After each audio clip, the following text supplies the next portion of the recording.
All right, hello everybody. This is Training Without Conflict podcast 19, and tonight in UK, we have Nick Benger with me. I don't even know from where to start to introduce you. I know you do something with Amazon Prime. There is that what was it, the pack, and then you have. Well, you had the podcast, which I want to find out what happened, what made you discontinue. The podcast was Dog Talk with Nick Benger. And of course, you have your training business. Lately, you and I messaged back and forth a little bit because of all the movement, I guess, in the community. Long time ago,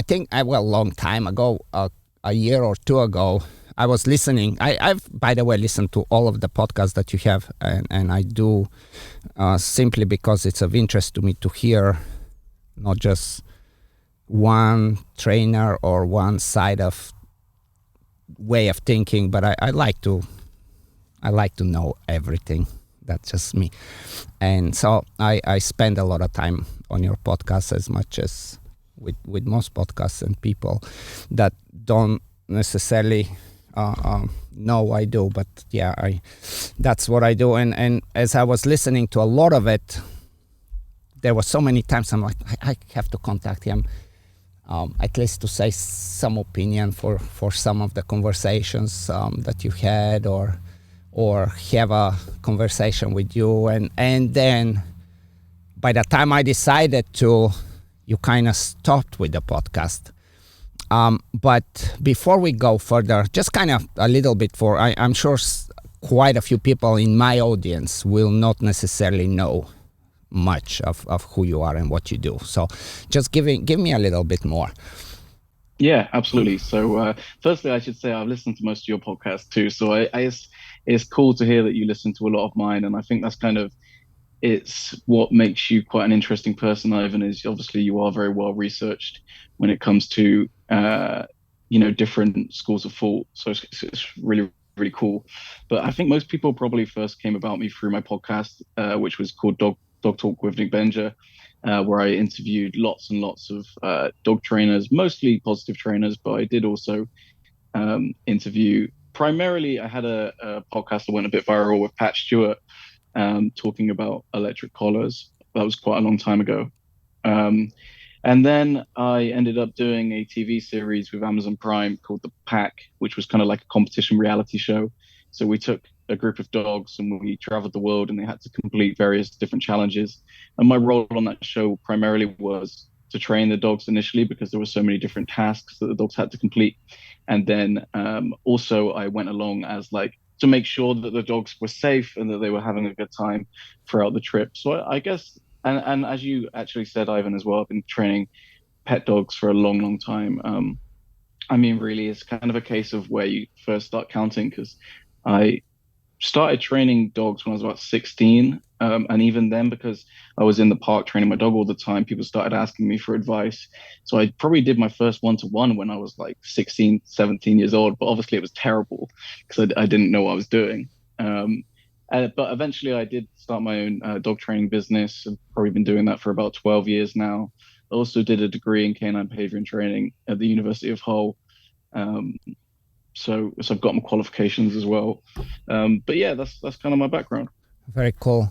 The podcasts that you did, they were primarily with the most influential. I think you've had pretty much every influential force free trainer on your podcast for quite extensive conversations, which was very cool. But you did have one with Pat. You did have one with Nick, the Mondio Decoy, who is also a good friend of mine. That kind of was interesting to, being out of pure curiosity or whatever the reason it is. I think it's adding more flavor and expanding knowledge and the possibility to think of other ideas that they might be there and you might not know too much about them. And when I say you, I mean like everybody, not you in specific. I include myself in this, and I think that makes it very, very interesting to have such podcast and guests. And how did you, what made you do the podcast? How did that idea came about? Yeah, I guess at the time I was a big consumer of podcasts. Like I just loved the format, so I was always listening to other people's podcasts. And then when I first started the podcast, I was no one knew who I was. I wasn't like a known trainer or anything like that. And I guess when I was young as well, I had a real like desire to be the best dog trainer I could be. Like, well, I still do, but like highly ambitious, like really, really, Hungry. that was my, yeah, very, very hungry. And it was an excuse essentially to just talk to the people that were the best dog trainers in the world. It was an excuse to get to know them, get to talk to them. And it was extremely successful, Ivan. Yes, it really Because, was. yeah, but well, I mean, in the sense that a lot of those podcast guests became my friends, people I spoke to, and I still speak to a lot of them on a regular basis. So, mission accomplished on that side of things. That it really did help me become so much better of a dog trainer and be exposed to so many different ideas. And I've always valued that as well. I always speak to people that have lots of different ideas. Um, so yeah, I guess I've always been interested in that. So you, like we were planning to make our conversation a week or so ago, and you got stuck on the other side of the Europe. Was it Belgium or Germany? But you were getting a dog. Tell me what's I think it's a Yeah. German Shepherd puppy, right? Yeah, absolutely. So I've got a working line German Shepherd, and essentially, my Labrador, who was my first dog, died about 2 years ago, and ever since then, I've been researching breeders, and I've been so heavily into it. Spent so much time on working dog, which I know you reference a lot, just hours and hours on end, looking at different breeders. And one big inspiration for me actually has not been maybe the traditional thing that people go down. So I've not been obsessed with working ability so much as I kind of come from a perspective more of I was exposed early on to people like Jemima Harrison, who runs a campaign called Cruffer, which is the campaign against the use of flat-faced dogs in advertising. She also had this documentary called Pedigree Dogs Exposed, which highlighted all of the issues that so many pedigree dogs were having. And I was just really acutely aware of the issues in, I mean, so many different breeds, but especially in German Shepherds. So my, so that was really a massive influence for the breed I decided to go with. I think actually Helmut referenced as well in his podcast. Um, he's a really fantastic breeder, and what I love about the RSV 2000 is they have this scheme where you can essentially phenotype a dog and get a pedigree for that dog. So if a dog looks like a German Shepherd, you can apply to have that dog get papers as a German Shepherd because of the phenotype of the Yeah, dog. And yeah. that is just an absolute game changer because it means you can bring genetic diversity back into this breed that are just so lacking it, that have been inbred for the longest time. And Hans makes full use of that, which is just like massively appealing for me because I just really value genetic diversity. And then also, like from a conformation perspective, breeding German Shepherds that don't have this massive slope. And I know that this is going to be super controversial, but it's really important to me. When I don't think German Shepherds should have their back end, so far down. And I know that that's a controversial thing to say, but if you go and watch the seminars of Martin Fisher, who was like the the expert when it comes to dogs, he's wrote a book called Dogs in Motion, and when it comes to dog movement, he is the guy. He deliberately references German Shepherds and the issues that they have because of the changes to their skeleton in their back, essentially. So I think a lot of people kind of have their head in the sand about that, but that's something that is really important to me. So yeah, so I've got my German Shepherd puppy after all of that research, and it's a reminder of how hard it is having a puppy. It's a different ball game. I know, right? Yeah, I know. I totally agree with you with having the conformation should, if we focus on conformation, we have to focus on conformation that actually has a purpose, that it's a healthy conformation that allows the dog to show physical abilities and not the other way around. And that is it's an ongoing problem. And I think even the most avid show people understand that, like it or don't like it.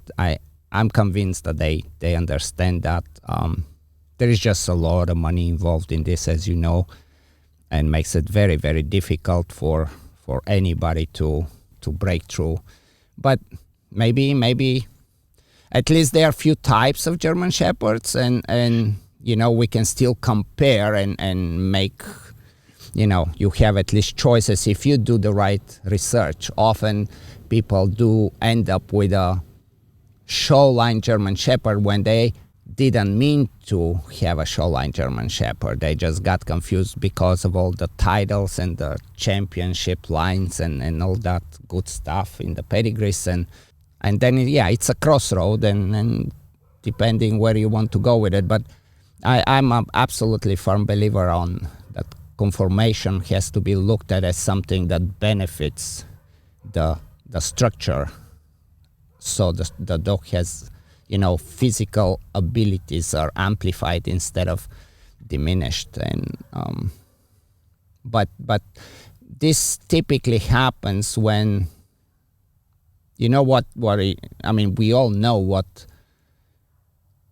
happened with the German Shepherd is we kept lowering the levels of the jumps. We kept making every criteria that originally was in place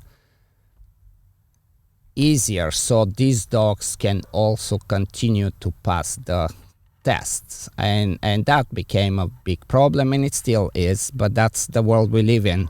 What I wanted to ask you is how easy it is now to bring dogs to UK from Europe or anywhere else. Well, we had a real nightmare, Ivan. I don't know how typical it is, to be honest. We just had an issue with the pet passport and the just being essentially a typo, and it caused us absolute mayhem. I think if you're super, vigorous with making sure the passport is right, then theoretically it shouldn't be a problem. But just to jump back to some of the stuff you were saying there as well, it's like it makes me kind of, I don't know, I get a little bit like fed up of it, I guess, because if you look, I've been doing a lot of research on German Shepherds, looking into their history. If you look 100 years ago, the German Shepherds looked very, very different. And this is in the time, of course, of the founder of the breed, von Stephanitz. They looked very different. But now, if you post pictures of a dog that looks similar to that, people will say, well, that's not a German Shepherd. Or all the time I get asked, what breed is your dog?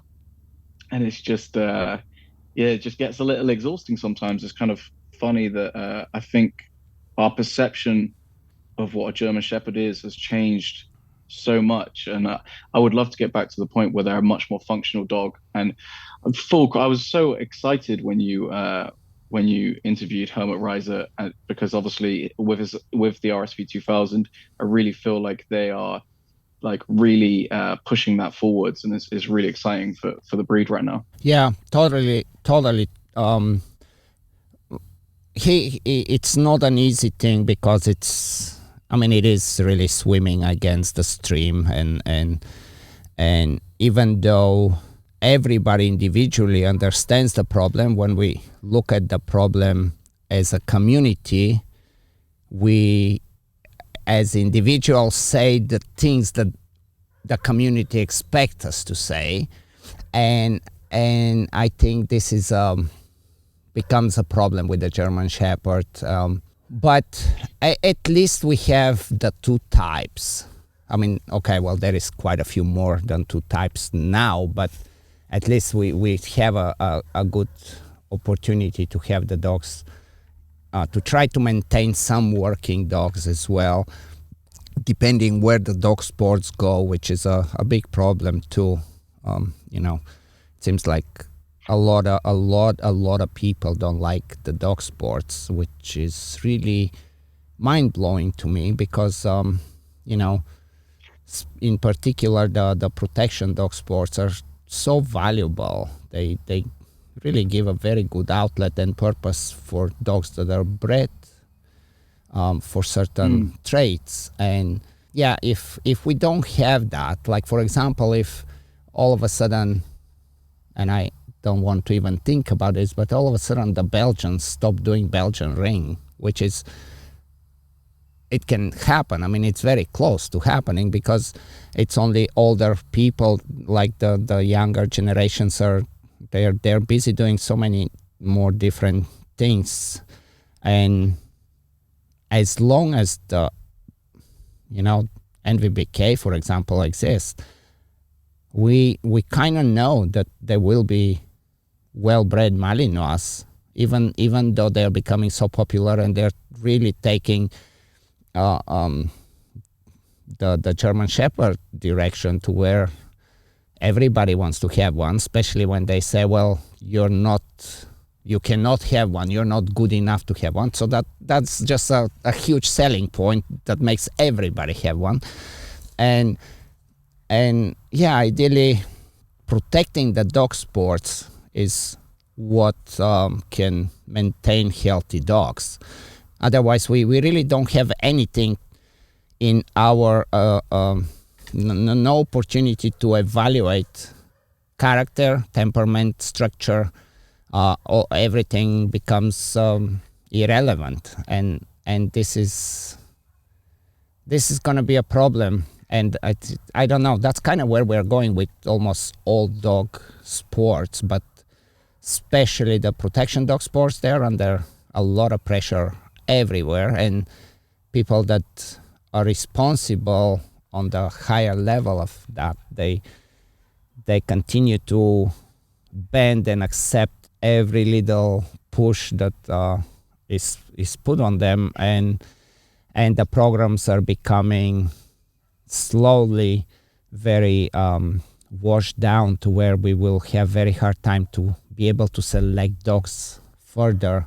And this will end up being a huge problem also for police dogs, military dogs, because and training, there's so many valuable things that come out from protection sports that if we don't have them, I think it's gonna become a real problem for dog community altogether. Well, I think that KMPV has really shown a path forwards with the genetic diversity stuff, by almost kind of having like almost open stub books. I think that is the way that we need to move forwards. The idea of having pedigree dogs is like clearly not going to work long term when you insist on inbreeding dogs over, essentially hundreds of years. There's only so much genetic diversity, and you are going to see that in the Malleys for sure, because if you look at the other breeds that have got popular, it's already happened to those breeds. So it's just going to repeat itself when you see this massive increase in popularity in Belgian Malinois for sure. But yeah, the sport is interesting. I don't know if there is a pressure. I guess you're right, because a lot of the bite. I mean, you would know way more than me, Ivan. But I think that bite sports have been banned in some countries, right? It seems like there's certainly a pressure to change. That's for sure. Yes, it is. There is even studies that are done. Studies like interesting. I wouldn't say studies, but surveys. Like, for example, what is on some trainers' website as far as keywords and sentences and lines. And like if you're saying IGP or ring sport or,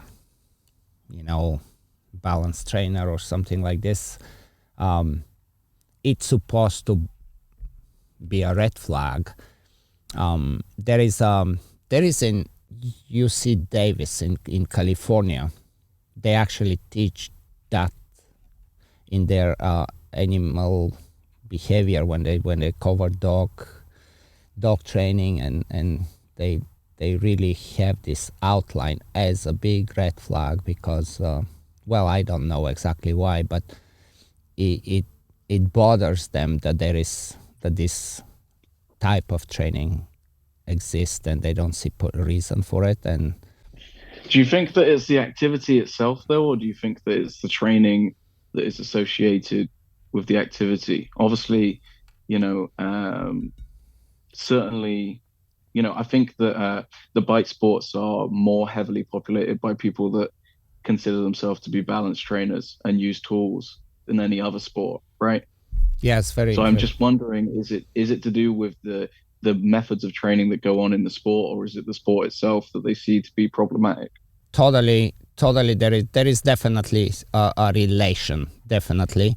But I think, well, my take will be not liked by a lot of people that will listen. But my take is that if you are training this kind of like protection sports, and you don't use any aversive, you can be successful to certain level. But it's a very long road, and nobody has been yet. And it's not because nobody has tried. Very talented trainers have tried, myself included. Like in the 90s, when the biggest shake started to really happen, and it's like, wow, everybody got excited. I got excited. Michael Ellis got excited. We were still back in California together, like we would, and it was interesting. And it's like, well, what can we do? How far can we go? And we realized, yes, we can go far, but not as far.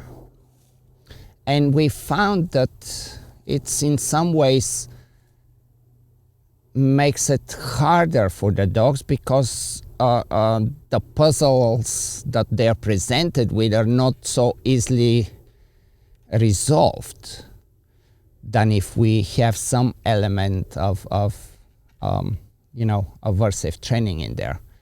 And the whole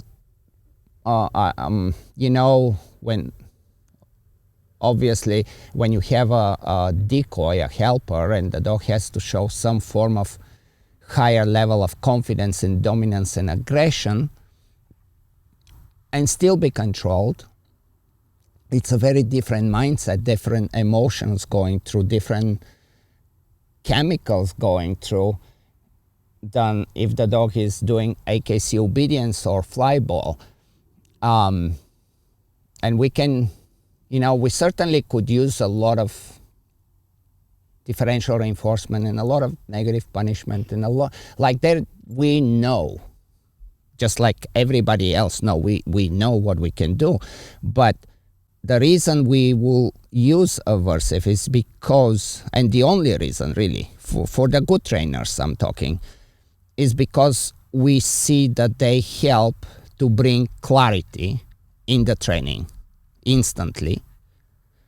They also help to what the force-free community would say, well, it's a quick fix. And to me, quick fix is it's a beautiful thing. It's labeled incorrectly, because if there is a faster way that you shorten the timeline of a struggle, I look at it overall as a huge benefit and not as a disadvantage, which I'm sure we will get further in our conversation about this. But that's my take on the, like we are protection trainers. We try to do the best we can, at least big percentage, I would say, of people that want to be successful. We try to learn from everywhere. We share knowledge, and we're not stuck in one way. The moment there is a better way, we will not stop because of a narrative.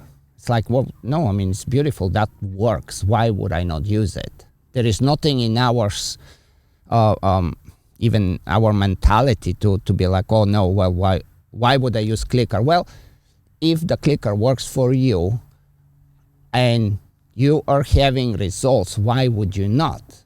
I think this is a topic we should definitely explore more. And I think part of my role as kind of being a guest on this podcast, Ivan, is definitely to ask hard questions. So I hope people don't get mad at me for doing that. I'm not it's not out of any kind of dislike or anything like that. In all of the other, I feel a responsibility, Ivan, for us to have this kind of like almost hard conversation. I expect this from you. This is like, Exactly. I very absolutely seriously, like I like, this is where we need to be. Yes, I 100% agree. So let me kind of challenge that a little bit. In all, I would say in every other sport that I can think of, in the past, there was heavy use of aversives, and now we see almost a consensus across the competitors of those sports of using very, very few aversives. Certainly, very little use of tools. So I guess my question, Ivan, is: do you think that that's going to come to the bite work world? Do you think that eventually, maybe not today, but do you think in 10 years, 15 years, 20 years, we are going to see success at the highest level without the use of tools? Perfect question. And yeah, I for where we are in our collective knowledge on every side, every extreme and anything in between, and where we are collectively in our knowledge, I don't think this is possible. And again, I need to be very careful what I'm saying. I'm not saying that you cannot be successful in terms of, reaching certain levels and be competitive, but to be highly competitive, what we know right now, it's not enough. It does not create these two things that I said, like the clarity and the time. And we either have to try to change how the dog perceives protection to where it becomes a little more of a game. This is when, for example, monduring, if any sport, probably monduring will be the closest that could go much more full all-in without use of aversives, simply because the dogs don't have to work in that mindset there.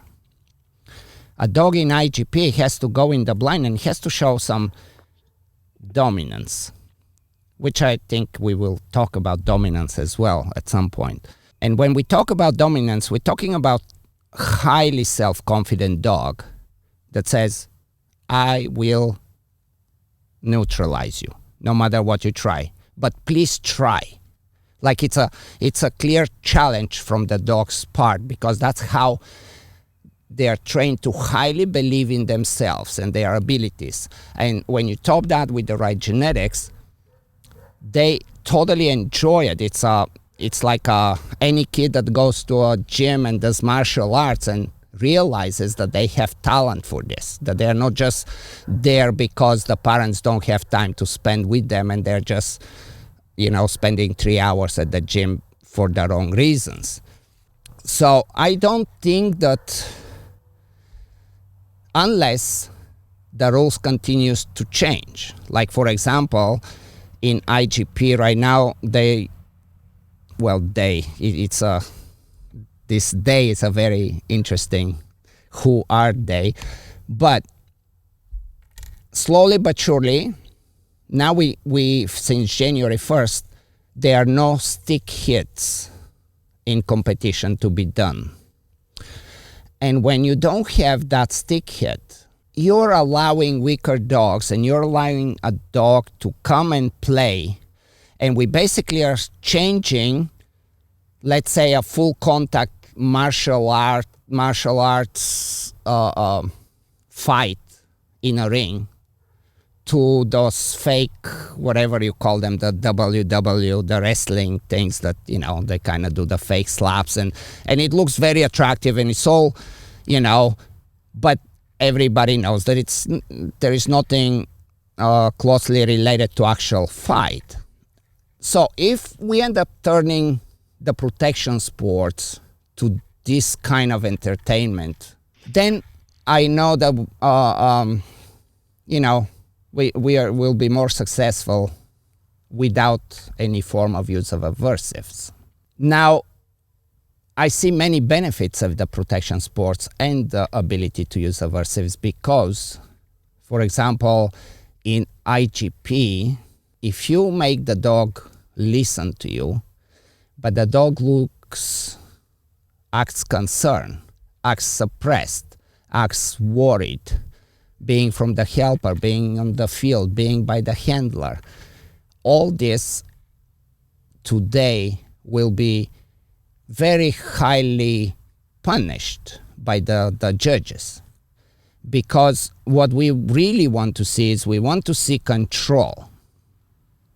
But we want to see a highly confident dog that is not afraid of the owner or the decoy or the boogeyman that's going to come from somewhere. And this is not the way, this is what we did, 30 years ago. But we start to learn that we don't have to sacrifice one from the other. And I don't know if this is a good time to go to, it's probably not a good time yet to go there. So I will. That's okay. I can respond to that a bit as well, because firstly, I think it's fascinating that you said that you think that it's a possibility in Mondio ring. I think the reinforcement-based Mondio ring trainers are going to be massively motivated by hearing you say that. So I think that's really, really cool. I feel like I don't have enough knowledge of the sport, honestly, to debate you on that kind of stuff. I know barely anything in comparison to you, so I just find it really interesting to get your perspective on it. I am definitely curious about it. I've attended a few bite workshops and seminars, and I've learned so much from people that are involved in those sports, for sure. So obviously for IGP, you didn't think it was a possibility. In terms, for those of us that aren't super clued up, what is there a particular exercise or a particular part of IGP that you think is the most problematic when it comes to making a shift towards less aversives? Yeah, and again, like less aversives, it's I have to say that anything that goes viral on social media, it's I don't think any of the more educated and more influential and good trainers will ever approve of that. It actually hurts us because it labels or it puts all of us in the same pot. So when we say less aversives, I guess I should clarify that, Ivan. I agree, because I have the same gripe with the term aversives. I feel like it's such a broad term that it really doesn't say a lot. So I guess I'm really talking more about without the use of, I guess e-collars and prong collars are the things that are probably the two tools that are most controversial. So maybe without those two tools. So for those that are not quite familiar, why this mindset and this type of dog is important and why we need to continue to try to get better in that training is to look, and I'll get back to what you were asking, but we can compare it and we can look at more into military dogs and police dogs. And so the question becomes, can we send a SWAT dog that drops out of the helicopter and goes into a room or a building and has to hunt down somebody, and he has to go in a fight with them, this cannot be done. Like, it will be very unfair to that dog, because that dog's going to get damaged. That dog's going to get hurt or killed if we trick him to believe that this is a game in any way. When a dog goes... I don't think that's what we're talking about, though, Ivan. I think we're talking about the use of e-collars and prong collars. I don't understand how that relates. Right. So I'm getting there. The way it relates is that when you have... When we... So there is always the idea and the notion that, well, the force-free has the answers. If it's not better, it's at least equally successful. And when it comes to this kind of training, it has shown that it's not successful. Now, as I say that, I know that many people will say, no, it is. But if it has been successful, there is no reason for anybody not to adopt a better techniques that are on top of being more ethical and humane and dog friendly, but also effective in deployment. It absolutely would be mind-boggling. Why would you not start to adopt those approaches? And it's not the lack of access to ideas, because they are there. They just have proven, at least for now, not to be as effective. Now, we can argue how most of Europe, electric collar and prong collar, along with a few other training tools, are legislated, they're banned. There is, depending on which country we are talking, the penalties are very, very serious. That does not mean, and I can speak because I'm on the outside, none of those people can talk the way I talk to you, because that will be, they will be criminals. Imagine a police officer in Germany if they tell you, well, guess what? I have to do my job and I have to do the training that I need to do. And if I don't know any other way, I have to get it done. I think that's not, this is by no means any exception in any of the countries that electric collars and prong collars are banned. And so really my issue is that if we say that something works better, but we're failing to demonstrate it and to teach those trainers that need this, then I'm not sure why. Like I keep saying, and I'm sure you have heard me in the podcast lately, because it's been all about this.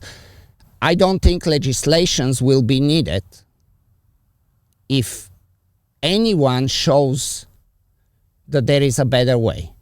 You're saying so much, Ivan. I feel like this is so much is really hard for me to respond to everything at once. If when we have this conversation, because it's difficult with the police dog stuff. I find it really hard, Ivan, when we have that conversation, because I have worked with police dog trainers, more than one, and in the UK, and I've asked them that question, and they swear to me that they don't use e-collars, they don't use prong collars with their working dogs, and they would say that to my face, and I don't have any reason to disbelieve them. I feel like we have a good enough relationship where they wouldn't feel the need to lie to me about that.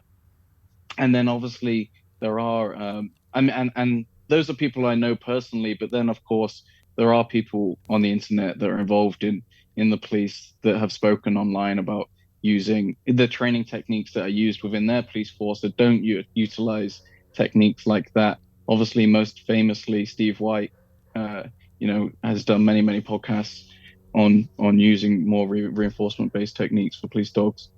Um, so the police dog thing I find kind of difficult because I get mixed messages. Obviously, I'm not a police officer, but I Right. hear some police officers saying exactly what you're saying, Ivan, Right. usually in foreign countries, saying that it's not possible without the use of tools. And then I have other police officers saying exactly the opposite. Yeah. Yeah. And this is the landscape that we created. There is a lot of dishonesty, and it's very understandable Why do you assume that they're dishonest, though, Ivan? because I train and I go places, and it will be very difficult for me to, like, for example, you mentioned Steve White. We just did presentations, and we happen to, I know him for a long time.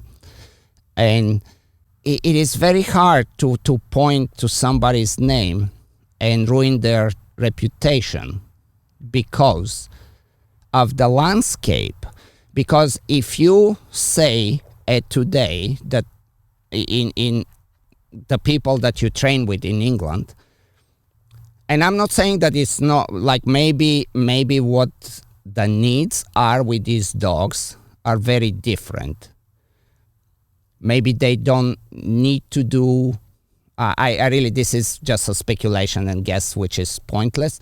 But I know from going to all the countries in Europe, from talking to all the trainers in Europe, I know that they have to do their job. And the best way that they do their job is not, it's becoming underground.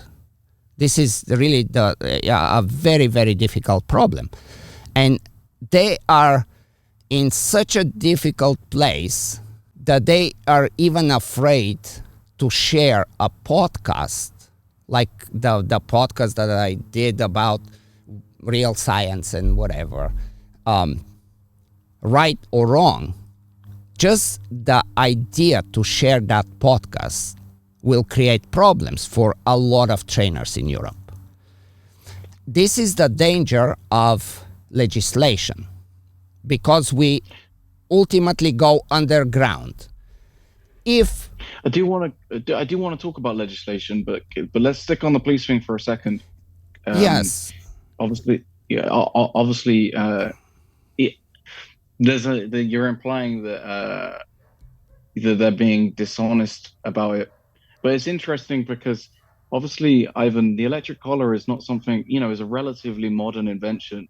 Police dogs have far predate it. So, uh, so it's obvious that we can have police dogs without the need of an electric collar because we did before the electric collar was popular.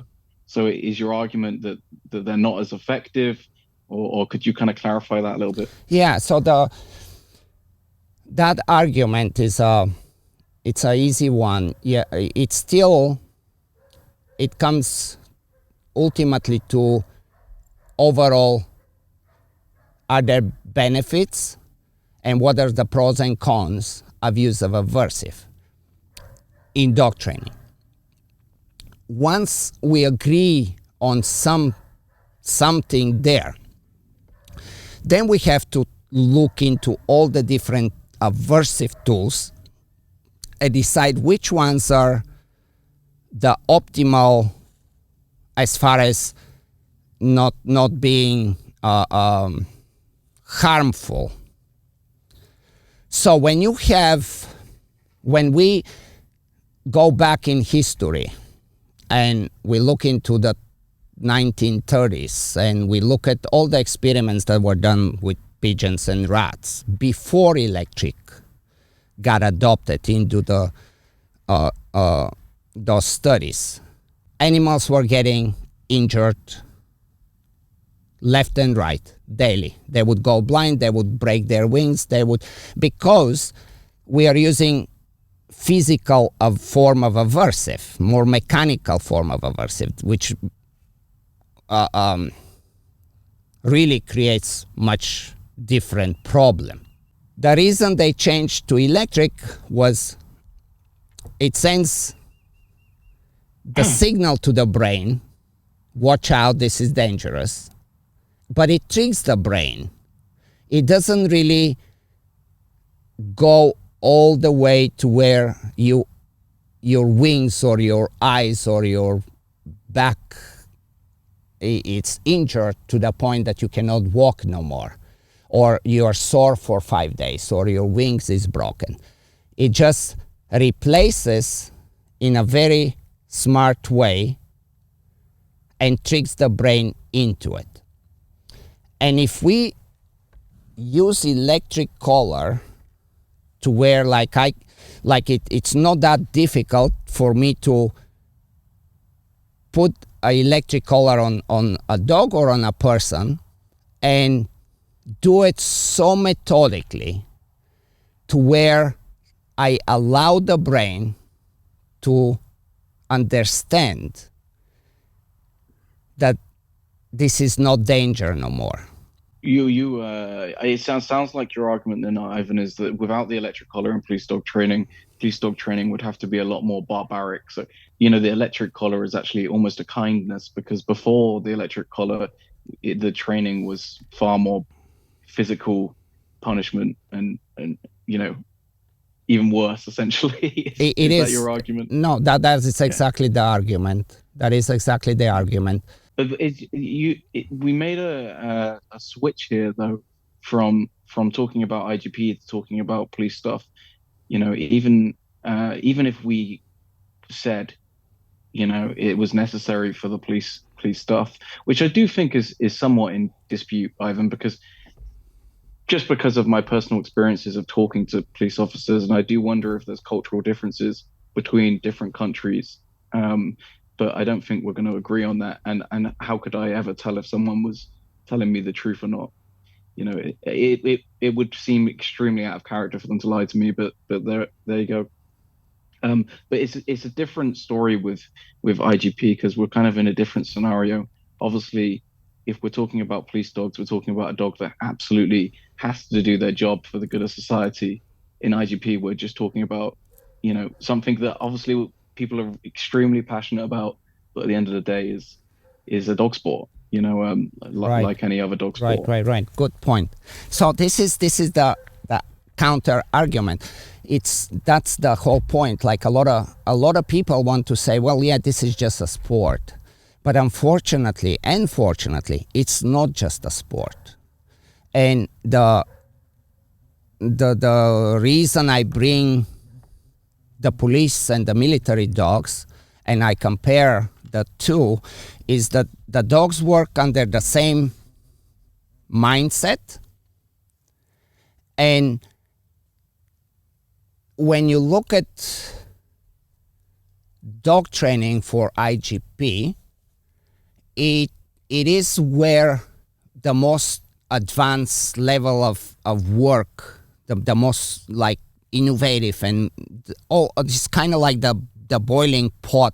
It's like the lab, if you want to look at it that way, that you can experiment to some degree and you can refine and you can get better.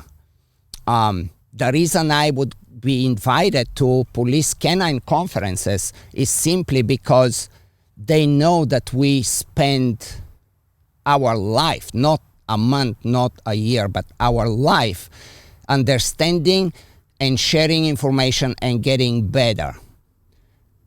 Do things go wrong sometimes? Sure, they go wrong everywhere.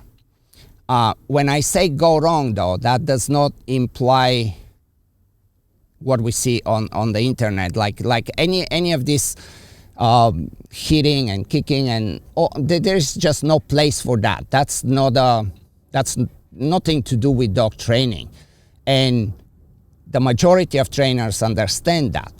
Now, I want to go back to how I totally understand that you will have hard time when somebody is telling you, no, this is what we do, this is how we train. Well, if your people know that you're leaning more on the force-free side of things, like if they look at your podcast, if they just look at your outlook on dog training, no matter how close of friends they are, it will be problematic. Which, for them to talk to me and ask for advice to help with problems, it's not there is no hesitation whatsoever. On top of that, it's very different to have a conversation, and it's very different when we spend, I don't know, like 5, 10, 20 training sessions with the unit and see what they do. Now, if they do something and they are effective in what they do, they should come out forward and teach that to everybody else, because everybody else will adopt those techniques without a doubt. Again, it's super difficult conversation, and I'm very careful not to put names, because these people, they will lose their jobs. That's exactly what will happen. I have a list of 10 very very big names in the dog world that I just cannot mention them, and they will never come to my podcast, but they are one of the most influential people that I wish that they have the courage to come and be honest. Now, all of those people know that I will never ever expose any of my correspondences or any of my personal conversation. That will be absolutely the wrong thing to do. But this is where we are. You have to agree. You, as an individual, they understand, but then they have to put a different face and go outside and agree with the collective. And I'm talking extremely, like people that are in a extremely high places in welfare of dogs, and also some of the very famous European dog schools that, they basically have rejected the whole idea that aversive can bring anything good in dog training. Yeah, I do agree with you there, Ivan. I think it's terrible that people are dishonest about their training. I mean, I can't imagine living like that.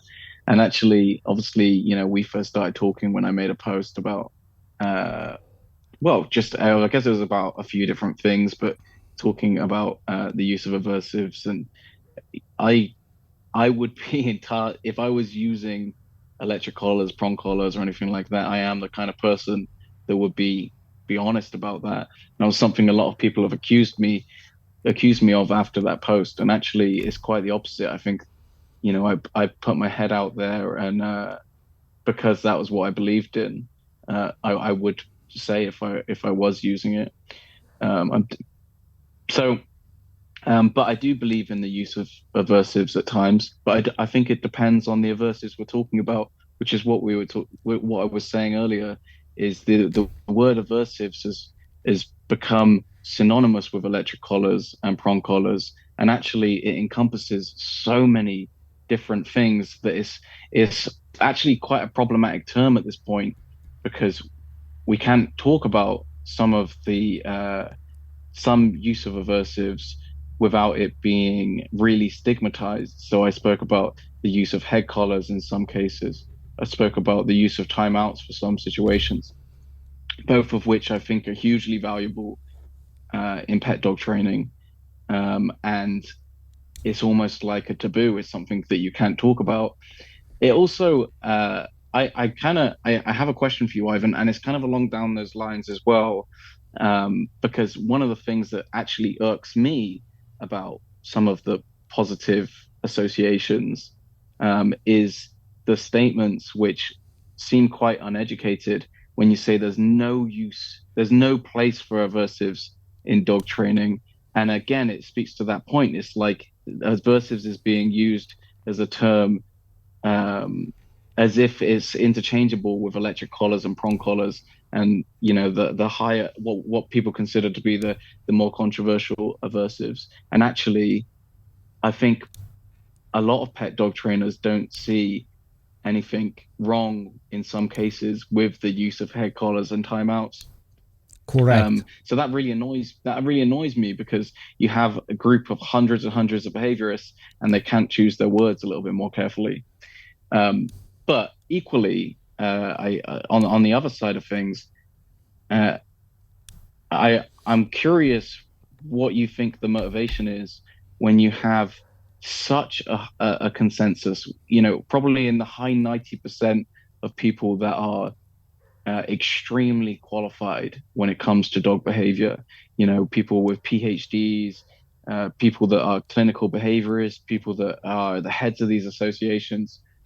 Why do you think that there is such a consensus against the use of let's just stick with electric collars? It's Sure. easy for us to, to Sure. to be more specific then. Why do you think that there is such a consensus among so many experts? It's been on my mind for decades now. Ever since the very first, the studies 2003, the Dutch with the KMPV dogs, and then later on Schalke study with the Beagles, and the one particular study, Matthias and Van der Bork, like training with electric or shock collar, they call it, of course, and they painted a very horrible picture to where the dogs were basically shaking, lip licking, yawning, scratching, not wanting to look, not wanting to walk on the field, having low headstand, and lifelong trauma. This is hard to accomplish. Even on purpose, it's hard to accomplish. But if you're accomplishing that, that means that you're doing a very poor job. And I always say that we look at the most brilliant examples of positive reinforcement, and we compare in the most horrific cases of when aversive was used. When we reread, like go all the way down to Karen Pryor's book, it excited everybody, me included. In fact, the first book that I wrote on advanced Schutzhund, even though there was prong collars, everything was very much, force-free driven approach of training. But in her book, she gives you some beautiful and brilliant analogies and examples of how things can go beautiful, and then a very horrible example of the other side. I think somewhere down there things went wrong. If you, and I say this to everybody that I talk to, if you see a dog that I will go on the field or I would take on the street with me on a flat collar or without any collar, you will absolutely not be able to tell how that dog was trained. And I think this is the point that we need to focus on. If we can accomplish clarity, effectiveness in a timely fashion, and the dog is not shitting themselves, they're not twitching, they're not looking for the boogeyman, there is none of these things that the force-free community wants everybody to believe are not existent, then how can you argue that it has these horrible effects every time it's been used? this is how the evolution of training, like even if there was times, we are rapidly, like with lightning speed, by day, by month, by year, getting better of what we do. And if we have a dog that you like as you say, gentle leader, head collar, halties, whatever we want to put, no pull harnesses, they're all aversive tools. There is aversive nature, like it's just fundamental thing. We have to navigate around pleasant and aversive situations every moment of the life, but we know how to. And the big importance is that we have to talk. When I say clarity, this is when we come up with studies that we clearly see something misused, and then we say, well, I told you it's very bad idea, but it's clearly non-contingent. It does not make no sense to the dog. In the study Schalke did in I think it was 2006, she had a bunch of beagles, 3 groups or 4 groups, and ultimately the dogs that were contingently trained with the electric collar, they responded beautifully. They apparently showed some level of anxiety or stress during the learning, and that was very extremely short-lived, and they had no problems whatsoever, and they had no but also the training was effective. The group that led to the big let's ban electric collars was the group that basically they pretty much kind of flipped a coin and said, well, let's just randomly shock the dog and see what happens. And I don't think they needed to do that. It's very clearly what will happen. Their idea of doing this was, well, what if a person does it that is not familiar how to do it? So maybe they will just kind of do this. This is like, I really blame those original studies that were done that eventually turned into, there's just huge holes in those studies. I don't want to go in details of them. We can list them if you want, but I don't think there's any need for that. But they were taken from that point on as references. So, for example, if you look from the first studies, then the second, the third, the fourth, all the way to the American Veterinary Society, like you look at their mission statements and they list all these references. And then if you take the time and you go through them, which I do, because that's what I do, I actually study all of it, and I have them. I believe that I have every study out there that's been ever done in as far as dog training goes, and there is a big problem because something that didn't go well, it got referenced, and just because it got referenced, it became legit. And then it started to become more and more referenced. So a super good example, I've tried to talk to really all of them.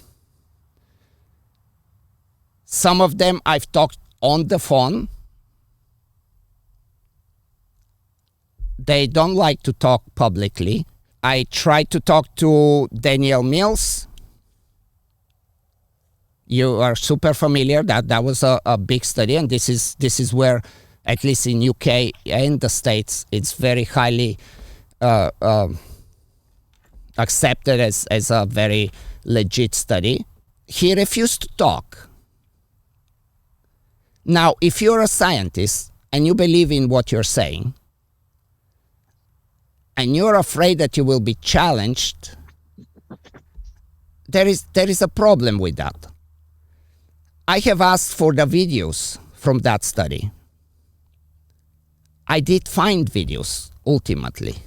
I did find videos, I did find pictures, I did talk to people that were part of the study. All I know is that the sheep were in confined, like in playpens, like 5 meters or something, and you have 3 sheep in there. And we are talking about chasing and predation instinct with an animal that is confined. We cannot evaluate predation. This pretty much equals to say, well, let's see if my dog's gonna chase that squirrel over there that's about to die any moment, and it really does not act like a squirrel anymore. From what I know, and again, I have documents, and I wish that one of those people come forward and prove me wrong. The positive reinforcement group was always on long leash. Now, if we talk about efficacy, I don't think this is something that you even need to do a study. You clearly control everything. I am in the middle, like if where we are talking about line and let's say no pull harness or a halty or whatever. If we're gonna resort to using one of them, and let's say the dog is chasing sheep, chasing car, chasing anything, chasing. If we decide to actually go that route to use the long line to stop the dog, that will be far more dangerous than if we use electric collar. And in my why is the long line dangerous? Because if the dog decides to go, like I'm saying, not to use, if you're using differential reinforcement is a different situation. But if you decide to use a long line to stop a dog, that means that you will have to, the dog's going to have some momentum and you're going to have to stop the dog. Unless the dog has not taken off. But there is a difference when you have a dog that is thinking, maybe I should go, maybe I shouldn't go, versus a dog that has already committed and it's already in a chase. And in that moment, long line will be dangerous. Because I disagree with you there, Ivan. Tell me, how? We have long line. First of all, whenever we use a long line, we connect it with a harness, so there's no risk of the dog choking themselves or anything like that. Well, I mean, long lines are used so extensively. You know, for every dog trainer ever has used a long line. How many injuries have there been on long lines? I mean, I don't think it's a dangerous tool by any means. But I also think you're drawing a false comparison there because you're comparing the training of the dog on the electric collar versus the management of the dog on the long line, and that's not a fair comparison. Like if you want to make a fair comparison, you need to compare the electric collar to the training of the dog using reward-based methods, not just the managing of the dog with a long line. That's why I said that if you want to use the long line and whatever the dog is wearing as an aversive option. So you mean lead corrections on a long line? Right. This will be more risky. Yeah, a reward-based method. Obviously, a reward-based trainer isn't going to use lead corrections on a long line. So I mean, yes, I mean obviously probably the most common use of a dog training technique in that kind of situation would be like look at me training, or something of that nature. I'm not a predation specialist by any means. I know that there are reward-based trainers that are really specializing in that, like Simone Muller. She has her whole, I can't remember what, predation substitute training, all of that kind of I'm stuff. very familiar with it. There are lots of people doing reward-based predation training. But obviously it's not just a case of just standing there with a dog on the long line. That's just a management technique. Like a balance trainer might manage that situation with a short lead or any kind of dog trainer, right? You'd have the dog on the lead around the sheep just to make sure they don't chase the sheep while you're doing the training, or if you're just or before training when you're just getting from A to B. Right. So again, I am talking more about if we are to use aversive. I'm not saying that force-free trainer will do that, but if they if any trainer, regardless of what label they wear, decided to use a long line on any training equipment on the dog as an aversive for predation, for the dog taking off and chasing something, that will be much more risky to hurt the animal than if you do electric collar. What is physically the damage that the electric collar can create? I agree with you. I think if you were to try and do lead corrections on a long line, then I can see how that would be dangerous. I just don't know anyone doing that. Right. Well, can we jump a little bit further back in the conversation, though, Ivan? Because you said a lot there that I wanted to talk about, and I asked you about initially about associations and why there was a consensus against electric collars among so many experts, and I want to jump back a little bit there because you said that people and in the early days, these studies came out and they really influenced people's thinking, and actually those studies are flawed, and that was kind of your argument. But I want to make a different argument, which I think that you might actually agree with me somewhat, Ivan, in this, or at least in part. There are so many people that are misusing electric collars, and you say, hey, I use the electric collar and there isn't fallout. I'm skilled enough in it that I can actually avoid the fallout of the electric collar, and that there are other people that are similarly skilled. But what percentage of people are we talking about, Ivan? Realistically, right. if I'm extremely kind to your argument here, Ivan, and every IGP competitor is extremely skilled with the e-collar, which I don't believe for a second, and I'm sure you wouldn't either. Even if we took that number, in terms of e-collar sales, that's got to be a tiny percentage. Mm-hmm. That has to be a tiny percentage. Mm-hmm. So, and personally, as a pet dog trainer, I don't even give my clients clickers. I use verbal markers. I don't even trust them with the clicker. How would I trust them with an e-collar is something that is very alien to me. But there are people that are going into pet shops and just buying e-collars, and the misuse is at a scale which is unbelievable. And this is where the argument for banning them comes in.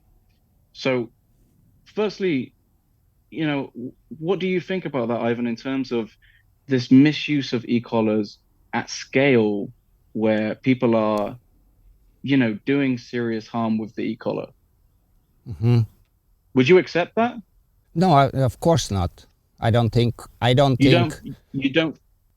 think that the majority of people that are just picking up an e-collar off the shelf are not qualified to use that tool and are going to do more harm than good? So super questions this needs to be talked about, and the first thing I need to make sure that everybody understands is I'm totally against anything that will be against the welfare of dogs.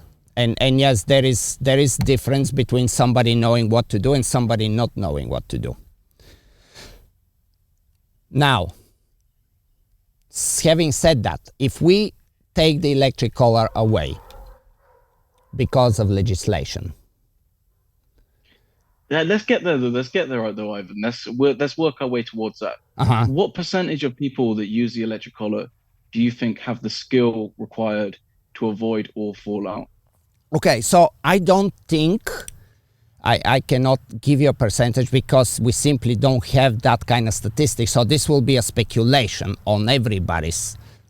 I don't think there is such a statistics. What do we know? We know that electric collars are sold in big numbers everywhere, including the countries that are banned. If they're sold in this big of a number, don't you think that we will have especially today when we have this magical thing, don't you think that the social media will be flooded with bad examples of what is going on left and right, assuming that there is such a big number of electric collars out there in hands that should not be having them. But what we see mostly, if not at least what I see 99% of the time on social media as abuse, it's very physical, just very, very bad, very, very abusive things done to dogs that have nothing to do with electric collars. So I wonder why we don't have these videos of this big number of people that abuse electric collars. I don't think people tend to record their dog, if they're whilst they're at their worst, unless it's some kind of funny video or something like that. People oftentimes, that's not the sort of thing that people are documenting. But you're right, we don't have the number. But we're talking about huge number, right? I want you to speculate a little bit though, Ivan, in terms of maybe we don't have the number of e-collars sold to people that don't have the skills to use them. How many skilled e-collar users do you think there are? You're part of the balanced community. I mean, surely you can make some kind of estimation as to how many people you're seeing on courses that are investing their time to become knowledgeable in the use of electric collars. I mean, how many are there? I don't know that many people. I just don't know that many people. I see people that misuse electric collars. I see more people that use electric collars, far more people that use electric collars properly. Or if it's not exactly what I consider proper use, I still would not put them in that place to where I would say, you know what, you they should take this dog away from you because this is very wrong what is happening. I do see it, but I don't see it in the numbers. When we compare the numbers of how many collars, which is kind of easy to prove because any electric collar company you can see their sales and income and net gross and so on. We know that there is a lot of sales. It does not match the narrative, that storyline, that there is just overall grossly tortured dogs in the whole world. I don't think this is really what is the case, and I think actually quite the opposite. I think people are very quick to buy a collar, but when it comes to actually using the collar, they think twice, they think 5 times, and they probably decide that, you know what, I can start calling my dog and giving him treats, and then if I need it, maybe I use it. And they do end up doing the right thing, and they never have to use it. But I don't think that people take it very lightly as something benign. I think it's actually the contrary. I think people take it very seriously when they decide to use electric collar. It's not especially like the pet people, it's not necessarily a quick fix of something. In my opinion, it ends up being they have a dog that doesn't fit a style of training. And it doesn't matter which camp we're talking about. And they look for alternatives, but ultimately they want to resolve whatever the issue is because they care about their dog and they want to have that dog. So I believe that a lot of people will end up buying electric collars, but I don't think it's a very easy-handedly, kind of carelessly, oh, let's just strap a collar and let's just start shocking it left and right. Are there people like this?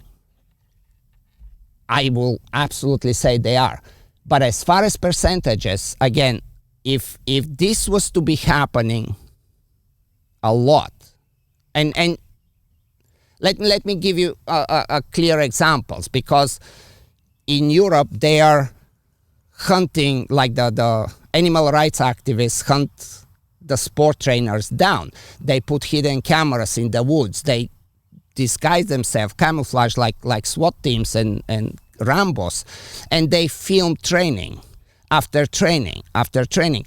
But all the footage that comes out that actually looks inappropriate, without a doubt, all that is done without electric collar. Most, like 100% of the footage that comes out from those things, it's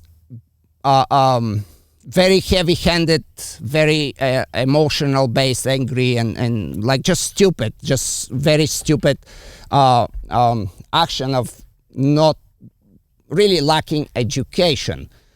Earlier in the podcast, Ivan, you said that police dog trainers might not tell me the truth because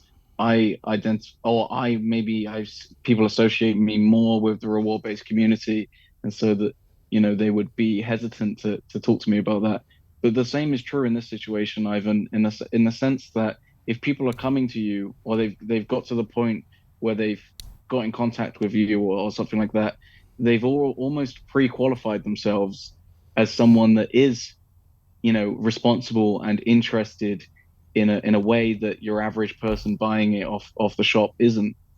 And in terms, you might disagree, Ivan, but in terms of the people that I would say have put in the amount of time that you have, the amount or have put in almost any time at all, in order to use that tool, I think are an extreme minority.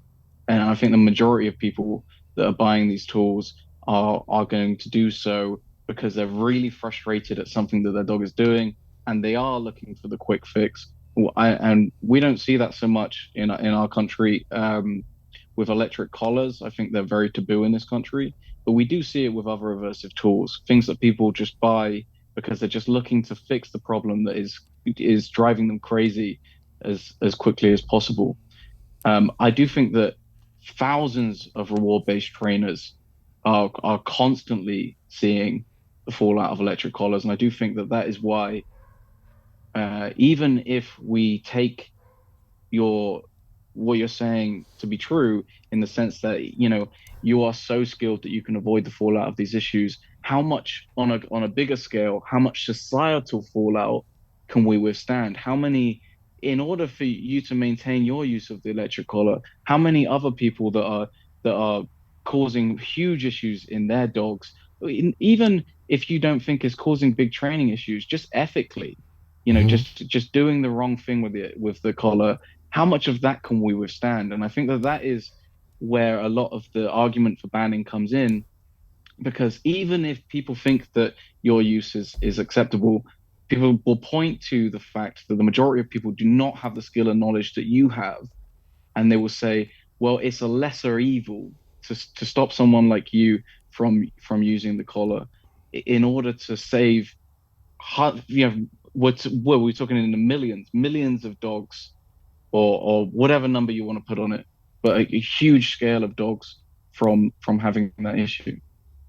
Mm-hmm. So I think as a numbers game is the argument for banning.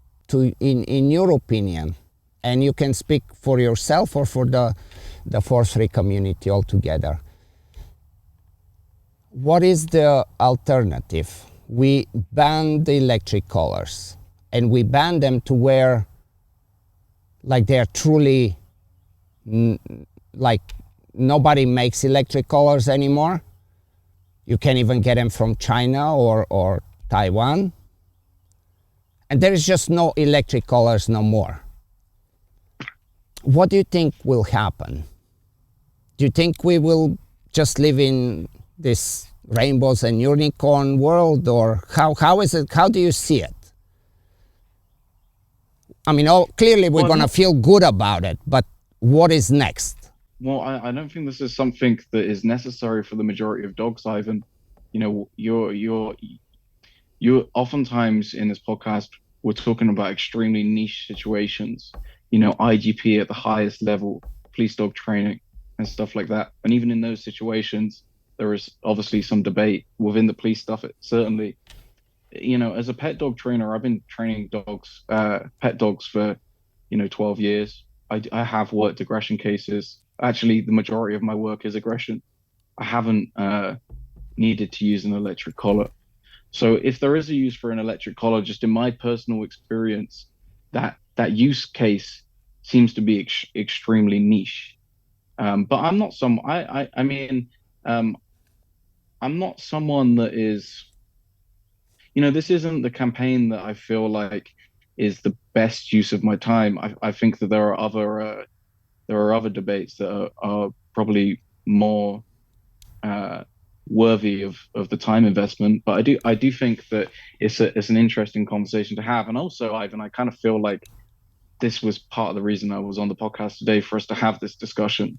So that's why obviously we're investing the time in the discussion. But you said, what's the alternative as well in terms of, and I actually think that there is an alternative that I think that both communities would actually see as a positive, or I'm at least hoping so. And it's something that I don't see get spoken about nearly enough. Now, we both agree that there is misuse of the e-collar. Some of it is horrendous. If we for a moment accept that there is acceptable use of the e-collar, then why can't we have a situation where people can get qualified in the use of an e-collar? Why can't we have some kind of qualification or licensing scheme for an e-collar, instead of just letting people buy them off the shelves? Obviously, you're actually probably one of the perfect people for this, Ivan. Why is that? I mean, maybe I'm wrong, maybe you do, but why don't we have that? Why don't we have some of these balanced associations actually offering a qualification? So even let's say I've got a dog and I think that I want to use an e-collar with them. Why can't I go and find someone that is qualified in that use, instead of just having to hope that person is going to give me good information? So why can't we have some kind of minimum standards when it comes to actually using an e-collar, instead of it just being a free for all? Yeah, that's something to be talked about, and maybe we revisit this shortly. But you know how you say that I'm skilled and I use it right, and then you mentioned that you're also skilled in your form, in your approach, and you have success. Do you think every positive trainer is very successful with all these letters behind and all these certificates that they have? Not for a moment. Right. So I think it goes both ways. But the reason what I was asking about, what is the alternative? Like, once we ban the electric collars, nobody else has it, what do you think will happen? It's a very important question that I think we, as a community, all of us need to really consider. What is the pros and cons? Like for example, at least in this country, in most places right now, marijuana is legal. What happened when it's legal to when it was not legal? Bans are very dangerous idea, because it puts everything underground and it prevents the education that you're talking about. This education cannot happen openly. This will happen kind of like in the 90s, when I used to live in San Francisco and work for the SPCA, and they had the West Conference of pit bull rings, and animal care and police, and me included, had to go and bust rings underground. I am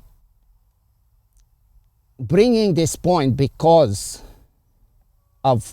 we know that since 2000s, several countries have adopted that notion to ban them. And what goes on in those countries is this. You believe that people are changing, and I see that people are not. And I really think very seriously about this. If we want to make a change, if there is something that is better,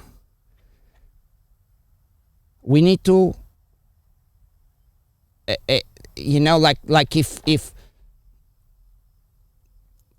positive reinforcement and differential reinforcement were really better, they had the answers. Why do you think people use electric collar? Better for what? Hmm? Better for what though, Ivan? Again, in the pet training world, it's very possible to get very, very good results, even with dogs that have serious aggression issues, with positive reinforcement, with differential reinforcement. And also when it comes to just jumping back to the e-collar argument again, you're focusing on the minority again here. So, when there have been bans in other countries, obviously there are a minority of people that continue to use the e-collars. It goes underground. They use the e-collars with their dogs. But there are still the majority of people that are not picking them up off of pet shops with no qualifications, no understanding of how they work beyond what they might read on the packet or just assume. So, again, we still have the numbers game. It's very easy to focus on the minority. What about this dog that might have benefited? What about that dog that might have benefited? But what about the millions of dogs that are going to benefit from their owners with no understanding of dog training, just sticking it on them and using it? Correct. So, but this is where we have the argument that we have, like you believe that it's a minority, and when we look at the sales of electric collars in those countries, the numbers have not changed. They have not changed. Why did they not change? Just because you and other trainers don't see it happening, that doesn't mean that it's not happening. This is my problem with this. I just want to understand your point here, Ivan. You're saying the sales of e-collars in countries where e-collars are banned has not decreased. Correct. Really, that's a pretty extraordinary statement. When e-collars cannot be sold in pet shops, they can't be sold in that country. That's pretty extraordinary to say that wouldn't reduce the sales of e-collars. I don't know. I need data for that because that's a pretty big statement. The data that's the cool thing about data. The data is there. It's not going to be a difficult thing to do. We just need to erase where the colors are going and just go with the numbers, and it's really not a difficult thing to do. And what is kind of surprising to you, which it shouldn't be surprising to anybody, this is the whole point of things going underground, things going illegal. You are not supposed to know anymore. That is the point. I actually agree with you here. I do agree with you here, Ivan. I generally don't like bans on things. So I'm kind of making an argument that I'm not fully committed to. Just primarily, I think as well, because I take your point that I actually don't think bans are hugely effective in achieving what people are trying to achieve. So I do understand what you're saying completely, and that's kind of why I was putting out the licensing thing, because I do feel like it's something that would benefit dogs for people to have a minimum standard for the use of an e-collar. And that doesn't have to necessarily be in law, at least to begin with. It could be something that someone like yourself, someone like the balanced associations out there could put out there a qualification and, try to make it the norm that people that were using these tools, especially on clients' dogs, should essentially be qualified. I think that would reduce so much misuse, and make it. I think that would just be a better for everyone. Mhm. I can't see how that would be something that would cause huge offense to anyone.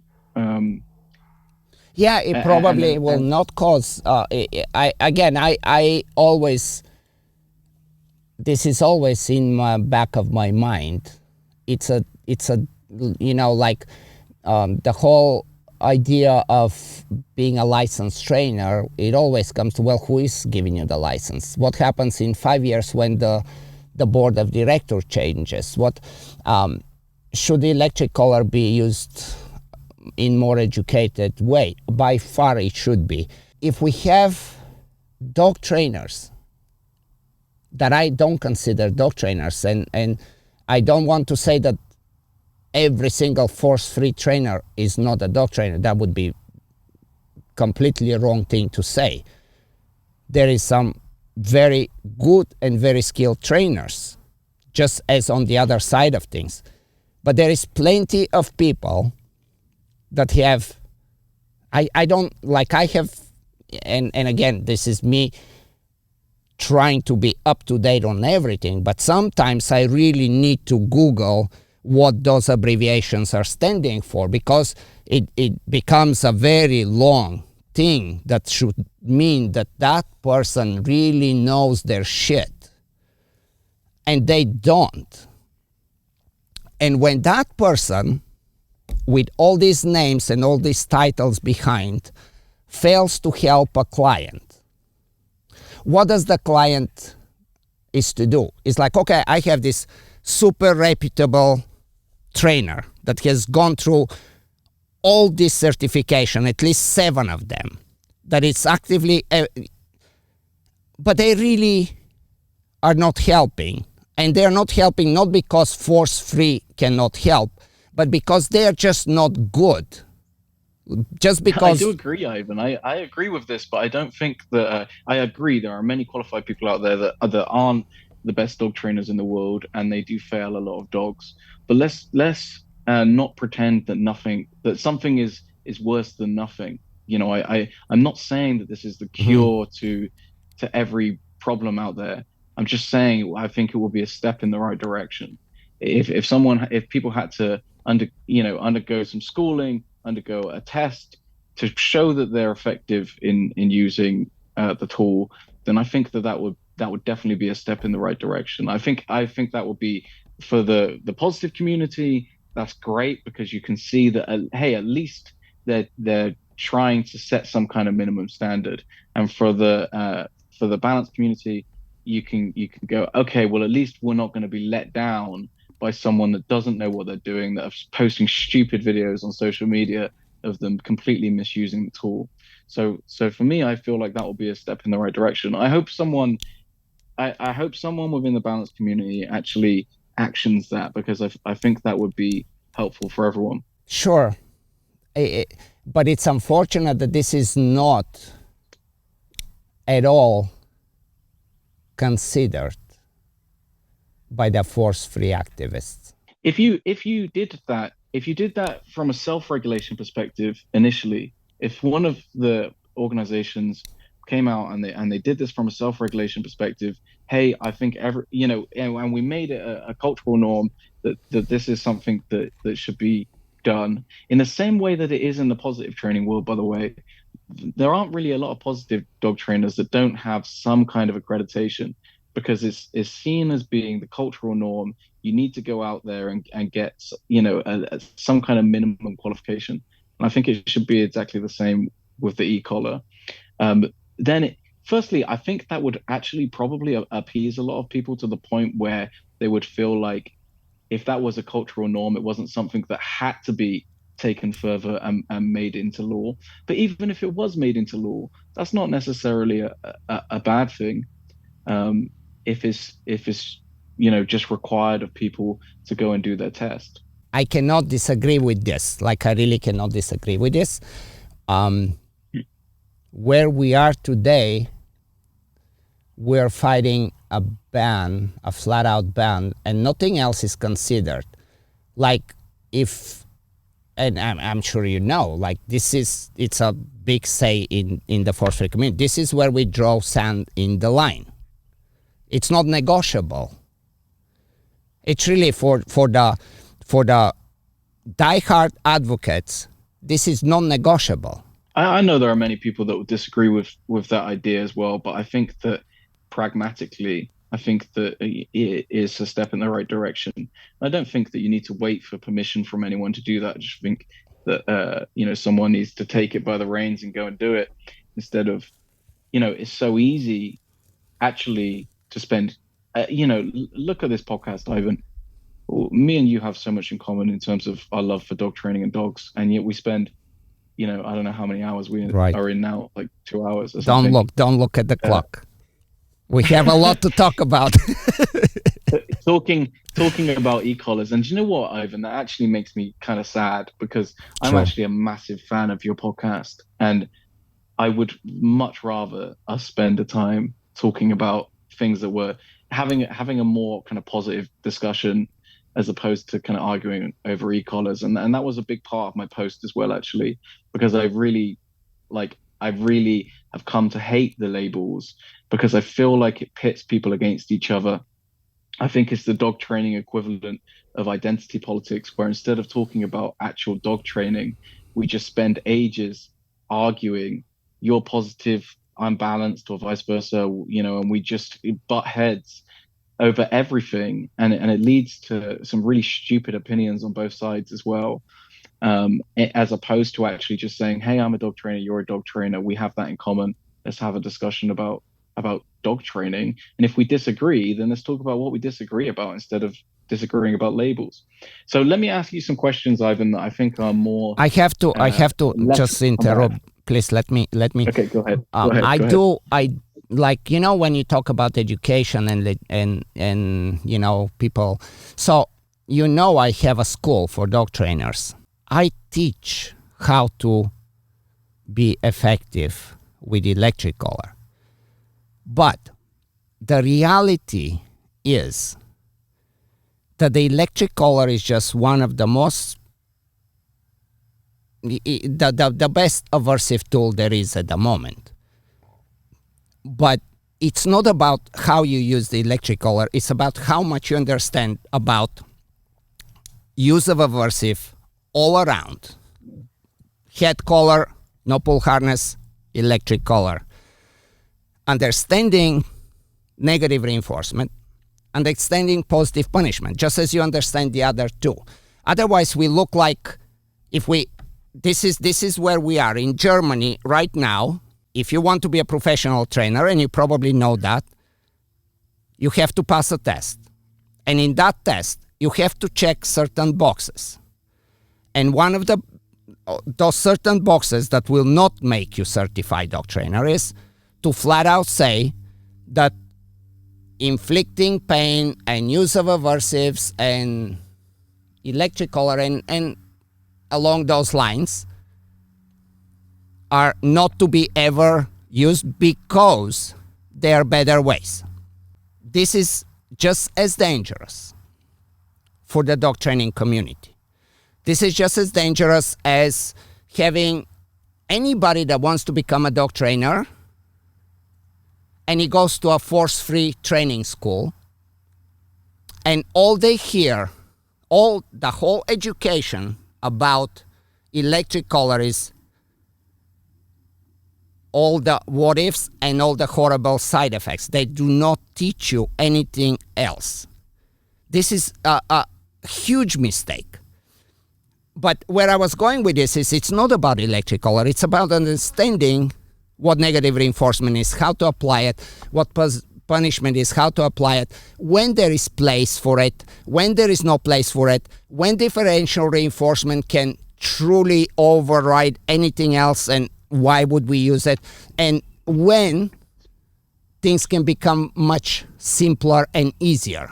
So I teach, this is my job in my school, I teach trainers the most up-to-date positive reinforcement, the most up-to-date, probably, in your in the force-free world, I'm labeled as punitive trainer because I talk all the time, because that's what I feel I need to talk about.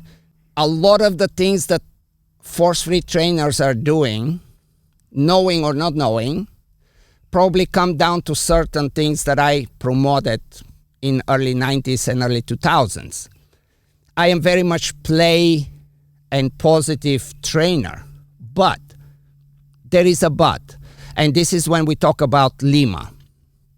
And when we talk about Lima and we compare positive reinforcement versions of Lima, we are putting the use of aversive in a very dangerous red zone that at the point where we are now debating, should we euthanize the dog or should we try this?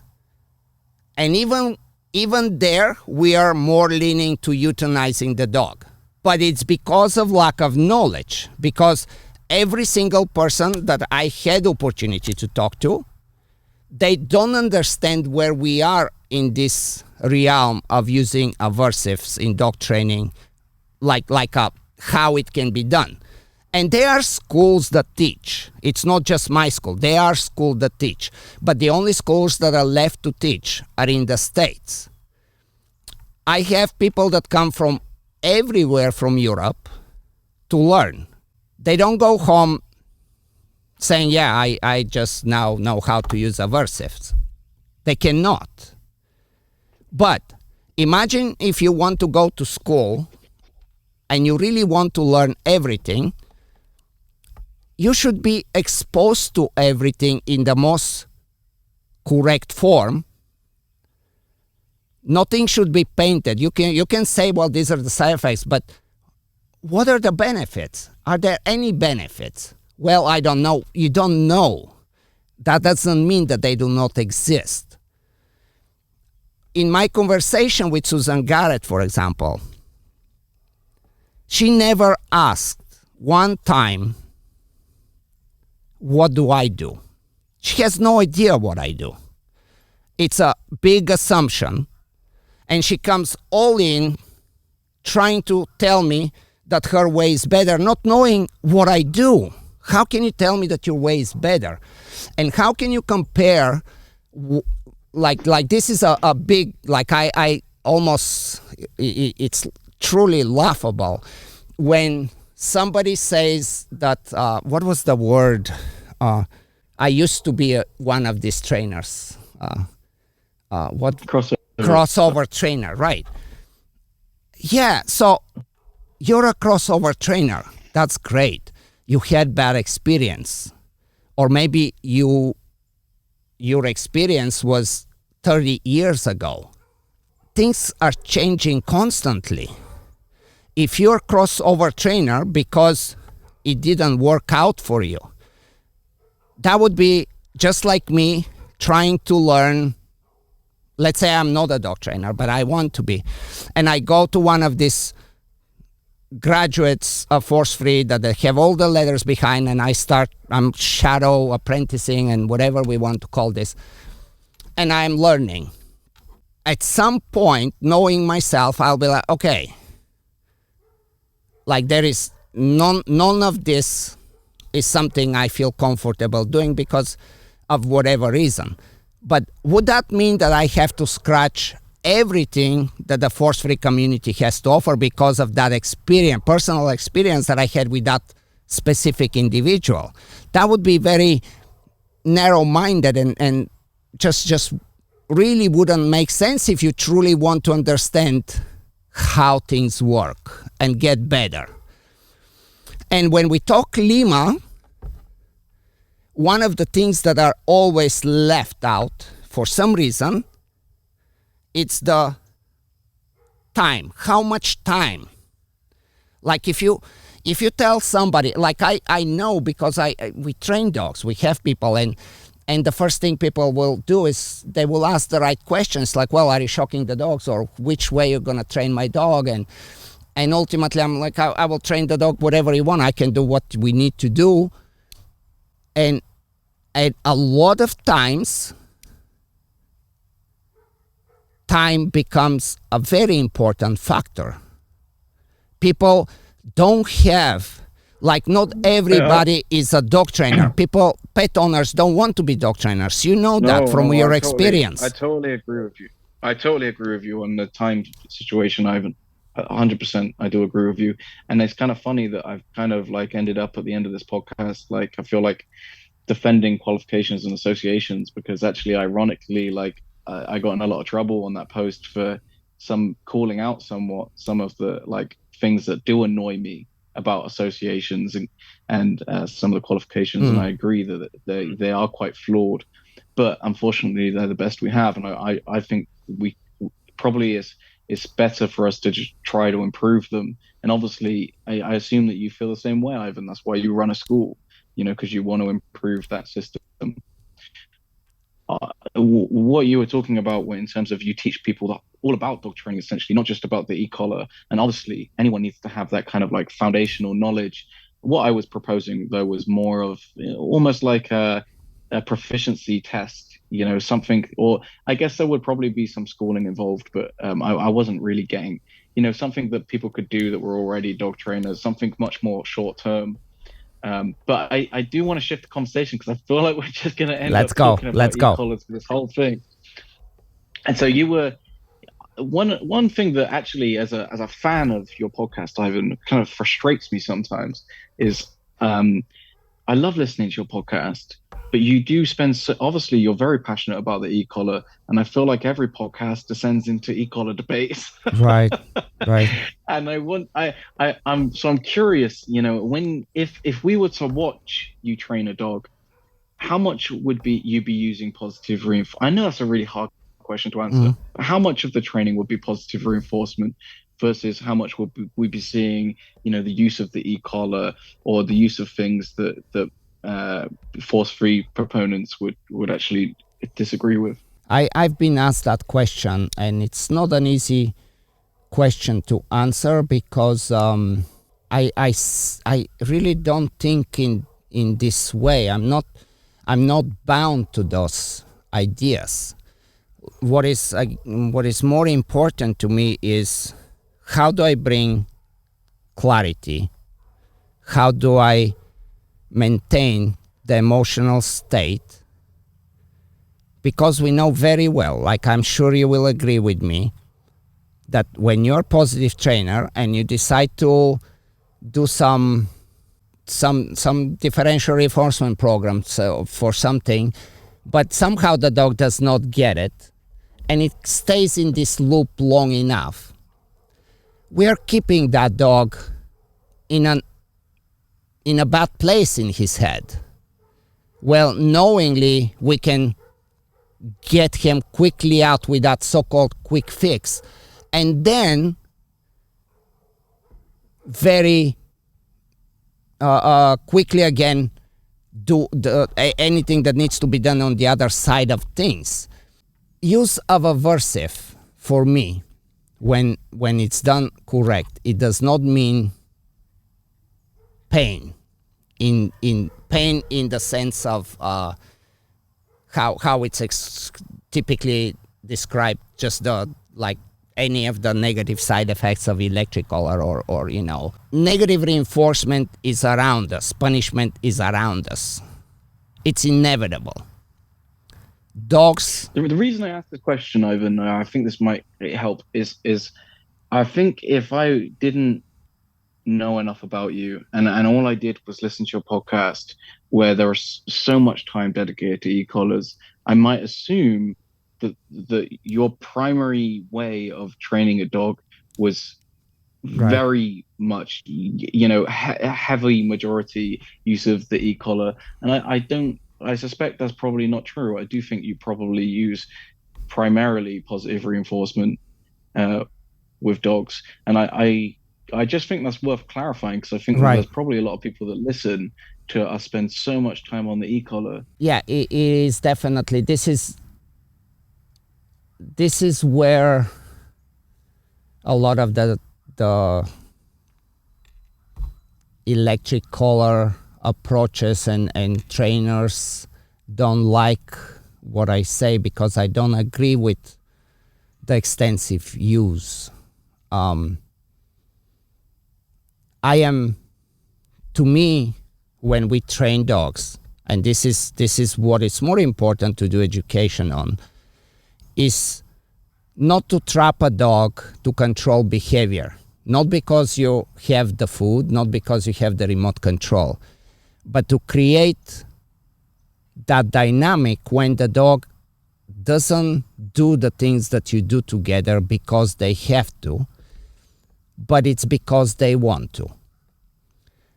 And somewhere along these lines, I find appropriate that saying no can be very helpful to guide the dog, to give at least some feedback. Hey, dude, that's going nowhere. Now, we can argue if no has any conditioned punisher properties or no. We can argue that maybe we shouldn't say no because depending on the level of force-free, this is clearly an option. If we assume that we can say no, and we assume that this can help guide the dog to interact better with us, then automatically, when the dog does not respond to the no, we have two choices. One is to ignore and focus on the positive side, and another is to pair the no as conditioned punisher with actual consequence. And when we pair it with an actual consequence, this by no means that we're helicoptering the dog, or the dog is screaming their head out, or they're blowing their anal glands, or they, like, adding an aversive in training is like when you look at two dogs play. The only thing that, if you have an open mind and are honest about it, the only thing that you will see is a magical negative reinforcement play. It's avoiding aversive, just as it is in many games that people play. There is clearly a desire to go there, and there is a very healthy outcome because you end up being confident in yourself. You're not fragile. You're like, I can handle the world. These are words and cliche lines that many balance trainers use. And when I see what they do, I clearly would not agree with that, because that's, again, when we look at a dog of, well, that dog performs because it has to. Let's strip everything off. Let's give it a few days and let that dog perform.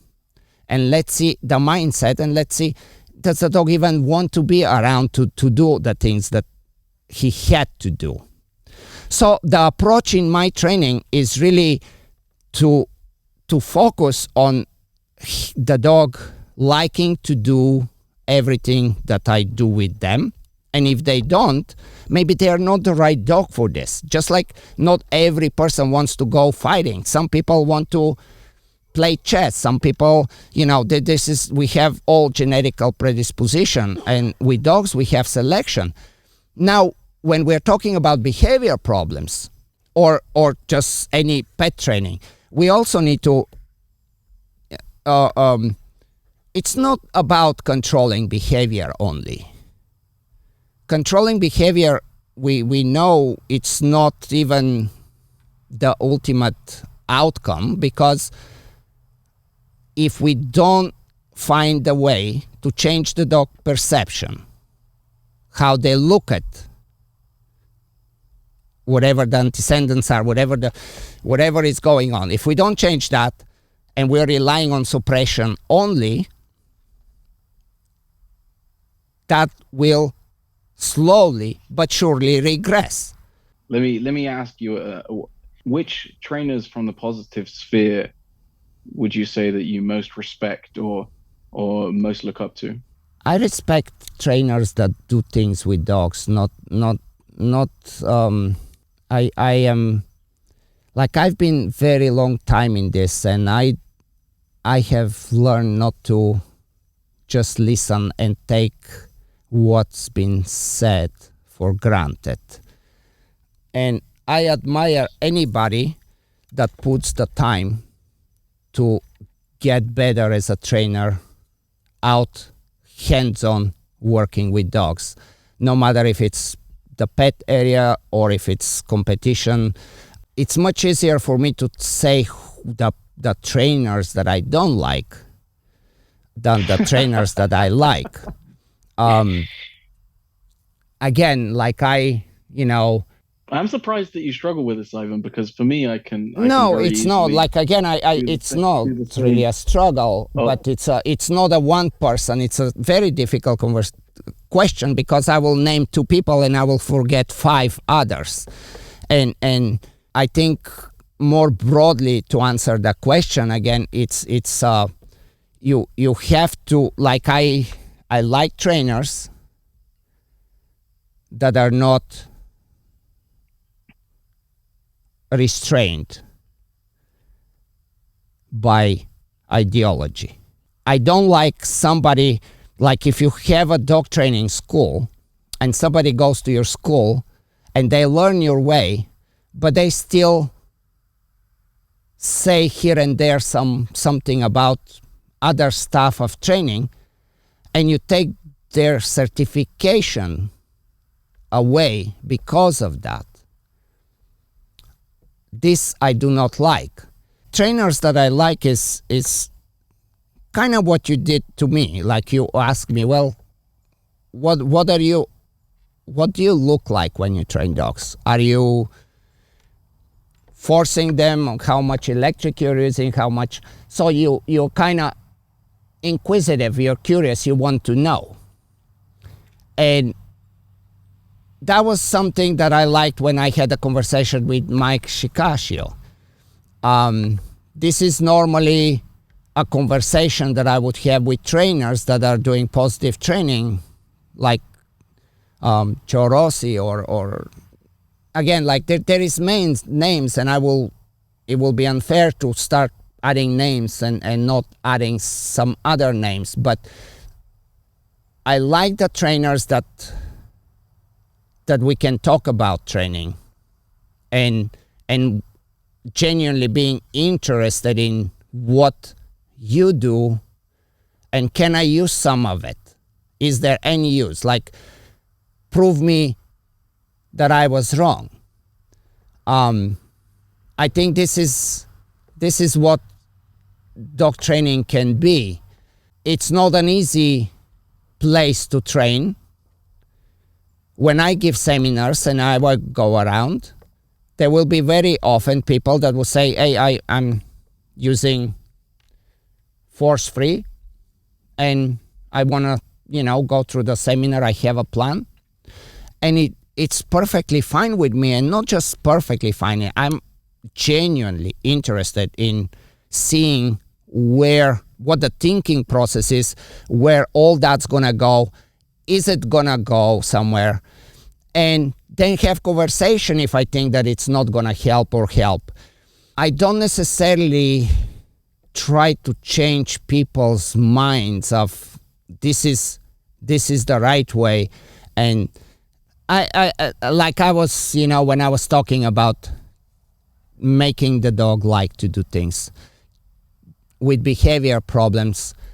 Let's say the dog has aggression problem, whatever aggression problem, separation anxiety, whatever, just any of the common problems that people struggle with. Really, everything that we should be doing is the end goal whenever possible. Not always is possible, but whenever possible, this should be our end goal, and this is to change how the dog looks from there on at those situations and give them tools how to, like how to say hello to somebody without trying to first scare them and show, but realize that there is a better and a different way that it can be working way better for them. But use the use of aversive, like when we talk about use of aversive, there is this notion that fear is not good. And it's a very unhealthy. Fear is so important in so many ways. Because if we don't fear, we will not exist. We actually will, like in the very next minute, we will do something really dumb and we will be taken out by nature. So we are programmed to have fear as a very important part of our interaction with the world. I mean, getting speeding ticket, for example, why are we not driving fast? Because of fear that police will stop us and we're going to get a ticket. There is, like we have certain rules, and then those rules can be bended and there should be some consequences. And this is a very realistic all around how the whole world with everything from plants and single cell organisms functions. And if we, this isn't the argument though, Ivan. This is not the argument that sensible trainers make. The sensible trainers do not make the argument that punishment does not work. We've had, I think, we've spoken about the misuse of punishment, and so on and so forth. I don't think anyone is really arguing that punishment doesn't work. And then, and your points about fear is a difficult territory to get into, because it starts to become a question of ethics, and ethics are so subjective.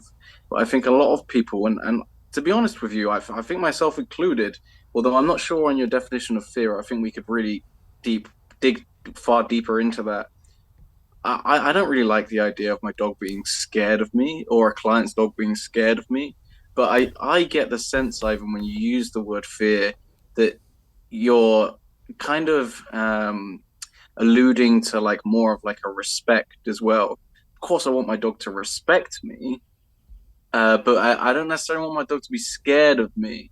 But I feel like that's a conversation that we could get super deep on like definitions of fear, respect. What are we actually talking about here? So when I think about fear, I definitely would not like, I would agree 100% with you. I would absolutely not like my dog to see me and be like, oh shit, Ivan is home. That would be probably the most awful thing that I would, I don't know even what I would do at this point. Like I wouldn't, I'll just burn all my leashes and give my dogs away if that ever is a situation. One of the things with the difference with force-free and what I think is that do you agree? We have to agree that there is certain rules, whatever those rules are, and whatever, some rules are not important, some rules are important, but we have to follow certain rules. If we don't follow rules, if we say, well, I can, like as a trainer that can use aversive, I can say very easy, don't touch this. And it doesn't mean that the dog's gonna have to jump and scream. It's just gonna be, again, a very similar message to the dog that the dog understands by nature, like it's already programmed to understand that you avoid something unpleasant and you approach something pleasant. It's there. And when you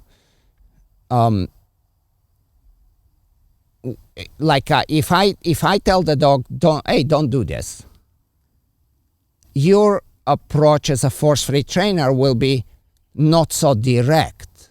Your approach will go around, let me think of this situation, how I can make him do this instead of this. So we're gonna go around what really the issue is, simply because of the perceived danger of you saying no or using some form of aversion that will be very short-lived, but very clearly understand, okay, I just don't do this. It's not the end of the world. I think there are a lot of different options, though, Ivan. I think we're talking so broadly here. It really depends on the context. I think it's a pretty valid approach. Like, for example, if we're teaching a leave it, and when I say a leave it, I mean, like, you're walking down the road and there's some litter on the floor you don't want the dog to touch. You can very easily teach the dog a leave it, and the leave it means to the dog, don't pay attention to that, pay attention to me. And you can do that in a very reward-based way. Mm-hmm. Or let's say that you want to, let's say that you're teaching scent work and the dog is doing false indications on something, then you might decide to take more of an extinction approach, where you actually just ignore the fact that the dog's giving the false indication because you're 100% certain that it is a false indication. Maybe it's a situation that you've set up. And now, extinction is obviously an aversive process, but I don't think many force-free trainers would take huge offense to you ignoring the dog giving a false indication. That's why I really don't like the term aversives, because I feel like it is far too broad a term. For you, it's very loaded term. There's a massive difference between the two examples I've given, and then maybe in the leave it situation, giving the dog an electric shock, giving them a correction on the prong collar. Those are two extremely different situations in terms of aversives. All of those methods would probably be effective, by the way. Well, they would be effective, wouldn't they? Yeah, I don't think at all times they will be all effective. I think I think that there is the times when there is really times, and they're not they don't have to be the majority of cases, but there are certainly times when differential reinforcement is not going to work unless it's paired with some form of aversive to suppress the behavior. Situations like this. Ivan? So anything that you will not be able to control, anytime when something happens, like if we don't know what reinforces the behavior, and this can be a very big problem. So you don't know what reinforces the behavior, and you don't know how to control the environment. This becomes a very difficult puzzle for differential reinforcement. Just as if you're using negative punishment, if you cannot control the environment, or if you cannot control what the dog wants, or the dog can just get something else, the negative punishment will be ineffective. One thing that frustrates me sometimes, Ivan, when we have these conversations, and positive trainers are really susceptible to this, is sometimes, you can go to an event like Clicker Expo or one of these really big seminars where it's really good fun to talk about really rare cases and like really unusual stuff. Mm-hmm. and crazy hypothetical situations, and it's really interesting and fun to have those debates. Mm-hmm. But then sometimes people take those really niche cases and they start trying to apply it to everyday life, or to every case, and it's really inappropriate. And I think that there needs to be that needs to be acknowledged, because I guess I need a more concrete example in order for us to really carry on. I mean, let's just think of some behavior problem. Let's say the dog is killing squirrels. Squirrels are in your parks, squirrels are in your backyard. And he's already very intrigued by he knows how to, see them on the fence and even kind of body slam the fence so the squirrel falls down and they can grab it. So the protocol that you will do for this will have to work in the situation when you are not able to control the squirrel coming or not coming. How would you do that? That's a really fun example, because like I've dealt with similar situations to that, and usually my approach will be twofold. Actually, my favorite approach for a situation like that. So, like, let me give a similar example. I live in a city, and one problem that I'll often face, or is quite a regular occurrence, is someone will take their dog to the park and they'll let them chase squirrels, and they'll do that for a prolonged period of time until the expectation builds from the dog that when we go to the park, that's what I do. I chase squirrels. And that can be really difficult to resolve, because that's the expectation of the dog and is highly reinforcing, especially if you have a breed that is inclined to find that to be really fun. So usually what the approach that I would take is to try to change the expectation of the dog in that area. So as soon as we go into the park, or we go into the wooded area, or wherever the squirrel is, we start doing training, we start playing games, and we would usually only stay in that area for a very short period of time in the beginning. Maybe you walk into that area for 30 seconds, a minute, and during that minute, it's high-paced, fun games with the dog. And then you do that every day. And then before you know it, that minute becomes 2 minutes, 3 minutes, 5 minutes, and you change the expectation of the dog. And so you can walk through that area and the dog is highly engaged with you, with the expectation of doing stuff with you instead of chasing the squirrel. Yeah. So very, very classic approach. Do we agree that there is difference when the dog is playfully chasing squirrels, or he has the predation instinct already because it has killed squirrels and has that purpose to kill the squirrel? Do we make difference between the two scenarios? I think there's definitely a difference in intensity between cases. Like, some cases are going to be far easier than other cases, for sure.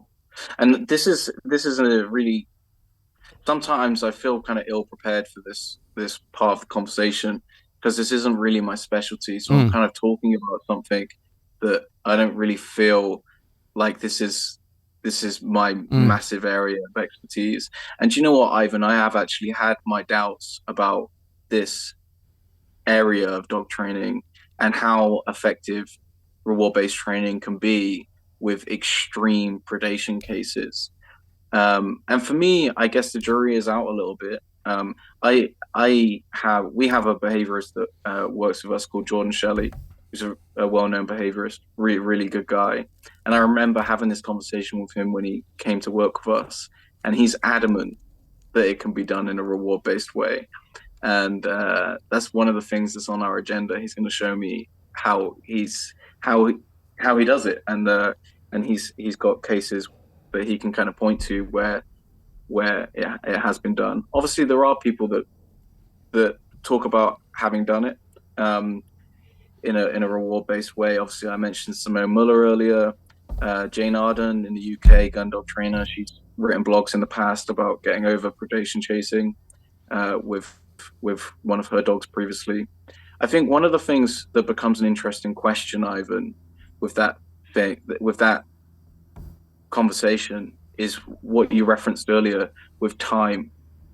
in the sense of if reward-based training does work in that situation, how long does it take, and how much skill is required? But the same question has to be had of the electric collar usage too. Obviously, there's a high level of skill that's probably required to do that without fallout.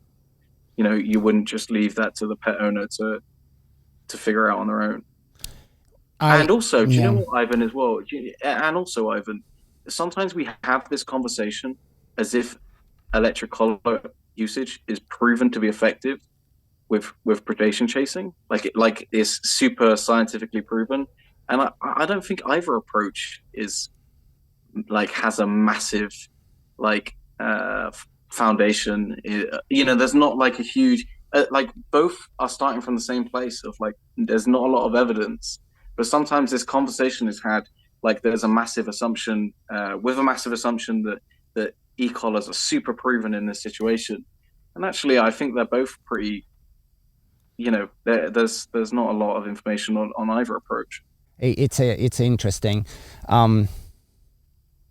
So the people that you mentioned, and I follow them, and I find a big difference between having a dog that you're raising and you're raising it correctly, not to get itself in trouble later on in life. Assuming that because of what you're doing to prevent, that also will be highly effective when it's applied to a dog that already has a serious problem with that. Well, Jordan and Jane have both, the cases they're referring to are rectifying a pre-existing chasing situation. And I'm sure that Simone Muller would say the same. I don't really know her. You know, so Right. it's not a case of just preventing it. It is a case of resolving the situation. When the dog is already attacking and killing, right? Yeah, 100%. Right. But it's anecdotes on each side, isn't it, Ivan? No, I don't really think it is, because if it's just a logical thing, when you decide to grab a squirrel and the squirrel bites you back, now you have a choice.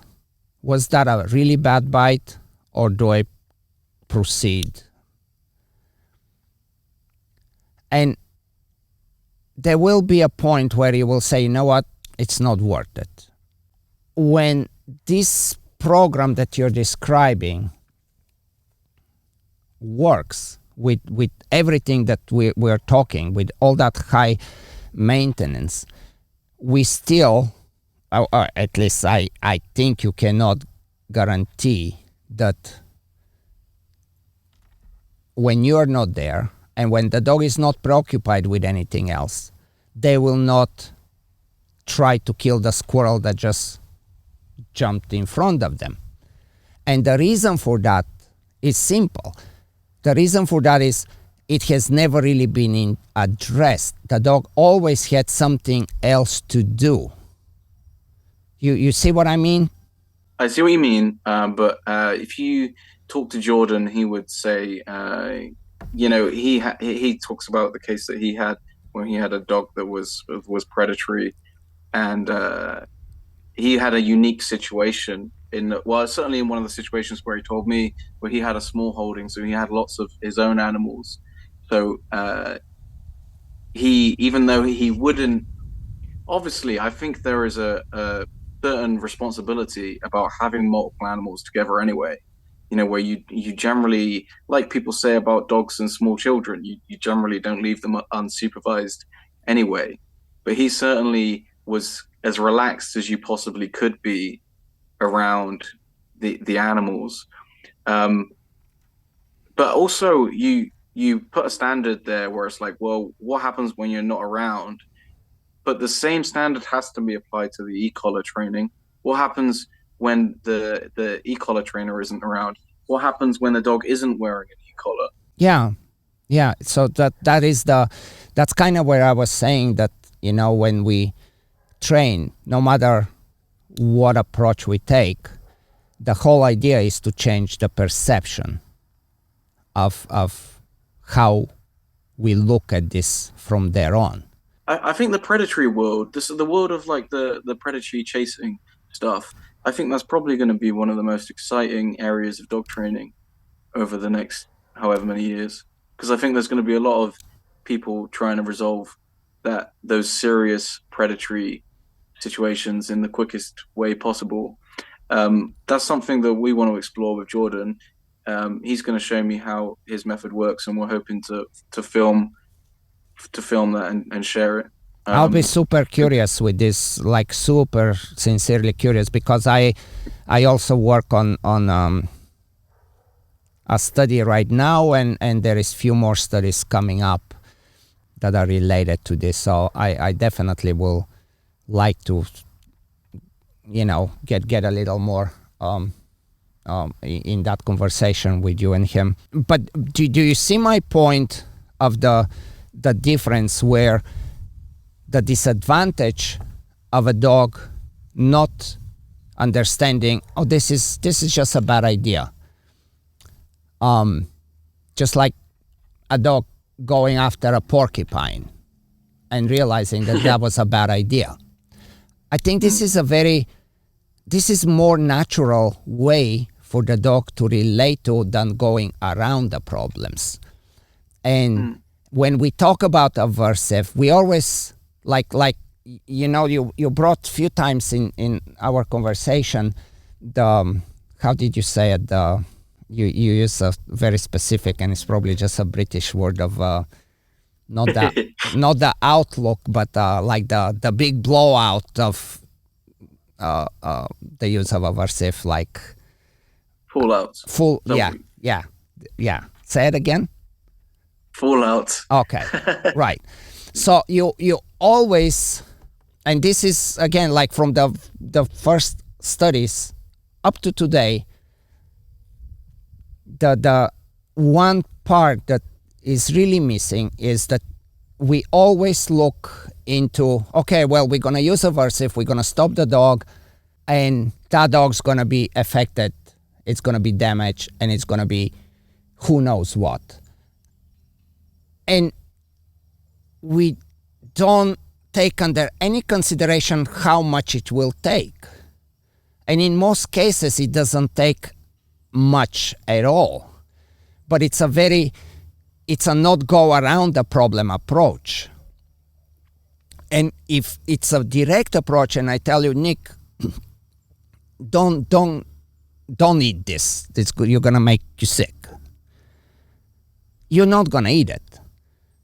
Or I can steer you into eating a different cupcake. But you will never know that going back to that Indian chicken will make you sick.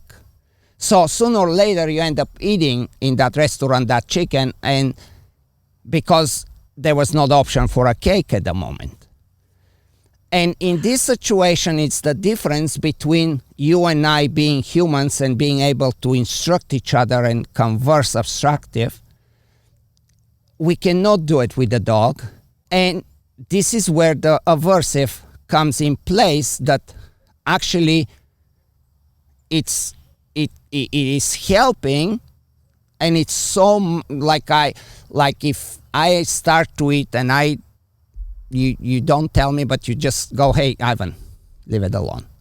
I'll say, thank you, Nick. I don't want to be sick and go back to Florida on the plane with a major, just stay in the toilet all the time. This is the kind of aversion that I think of. It can be very delicate. And again, it can go all the way down to, do we say no? And how is the no associated? And I had this conversation with Simone Gabois, which you had on your podcast, and we kind of we really tiptoed a lot of different topics, and there was a moment, I don't remember exactly, but it's a common thing. It's like, do you say no or do you not say no? And if you say no, how does the dog understand that this is really a conditioned punisher? That means, well, we can say it's conditioned punisher, we can say it's interrupter, which is a whole other thing of just flipping words, because we don't train dogs, we love dogs, we know we are guardians, we are not owners, and so on. And I'm okay with all that, but when we have a easy, like if you see me telling a dog, hey, don't do that, and the dog will just go, okay, and nothing else happens, like nothing else happens. For example, and I really like, it's a hard one to talk about, because I don't want to damage the integrity of studies, but what we are doing right now, it's simply that, and it's like, yeah, I can tell the dog, don't do that, and there will be some discomfort, and that discomfort depends on the motivation at the moment. It's very short-lived, and it's over. Like imagine if aversive experience is really what you are. I don't know exactly what you're imagining, but I'm assuming that that's kind of, you're seeing it as a full out, like something very dramatic and so on. And this is not the point. The point is not to have, this is exactly the opposite of this. But it has to be enough to convince you, okay, this is a bad idea.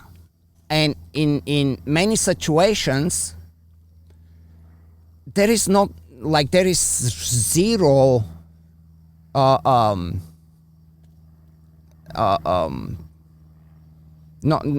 like really nothing is at risk. Nothing more than two dogs playing and you see them doing crazy things. Dogs are not, they like to play, they like to interact. They're like, okay, I'm gonna bite you, you're gonna bite me, I'm gonna avoid you, you're gonna whatever, now we're gonna run, now I'm gonna chase you, I'm gonna bite you again, I got you. Playing, hot hands. It's a negative reinforcement. In the example you gave, though, Ivan, you just said no to me, right?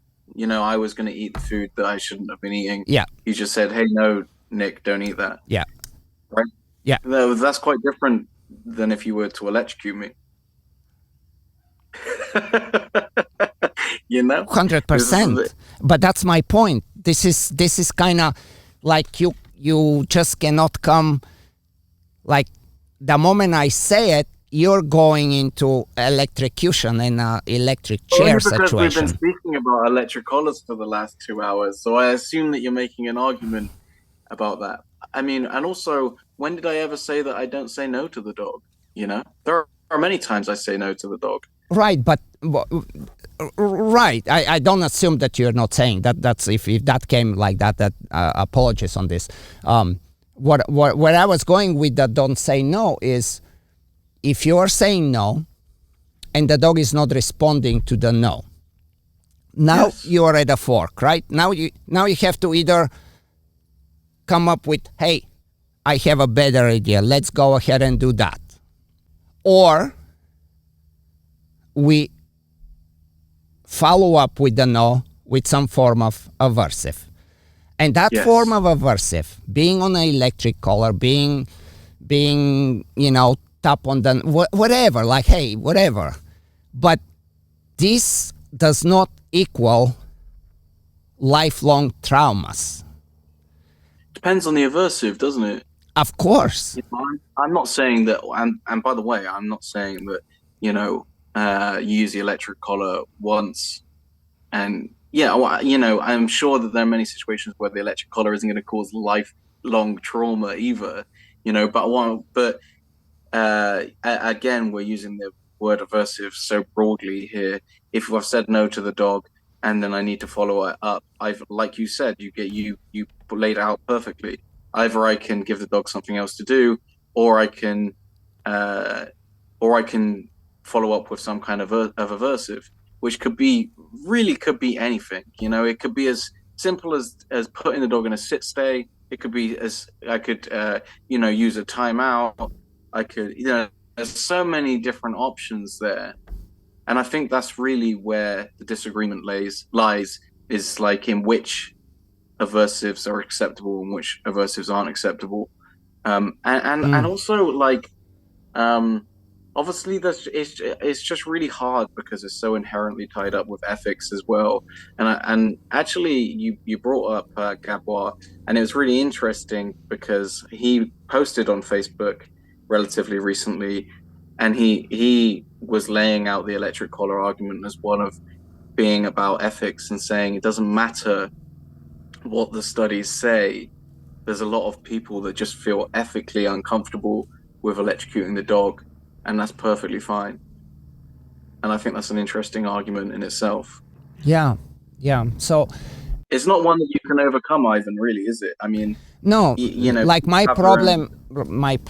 struggle right now, and this is my very typical struggle in this type of conversation, is what you picture and what you are for so long accepted as, okay, when we see electric collar, this is what can happen, or this really, that will be what's going to happen.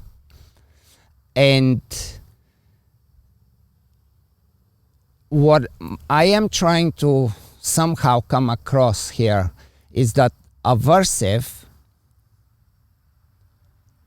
has levels, and there is levels that they're unhealthy, that they absolutely will not benefit the situation. It will create more problems, but these are the levels and the situation and examples that are almost immediately coming to your mind, or not to your mind, but any force-free trainer that is against electric collars.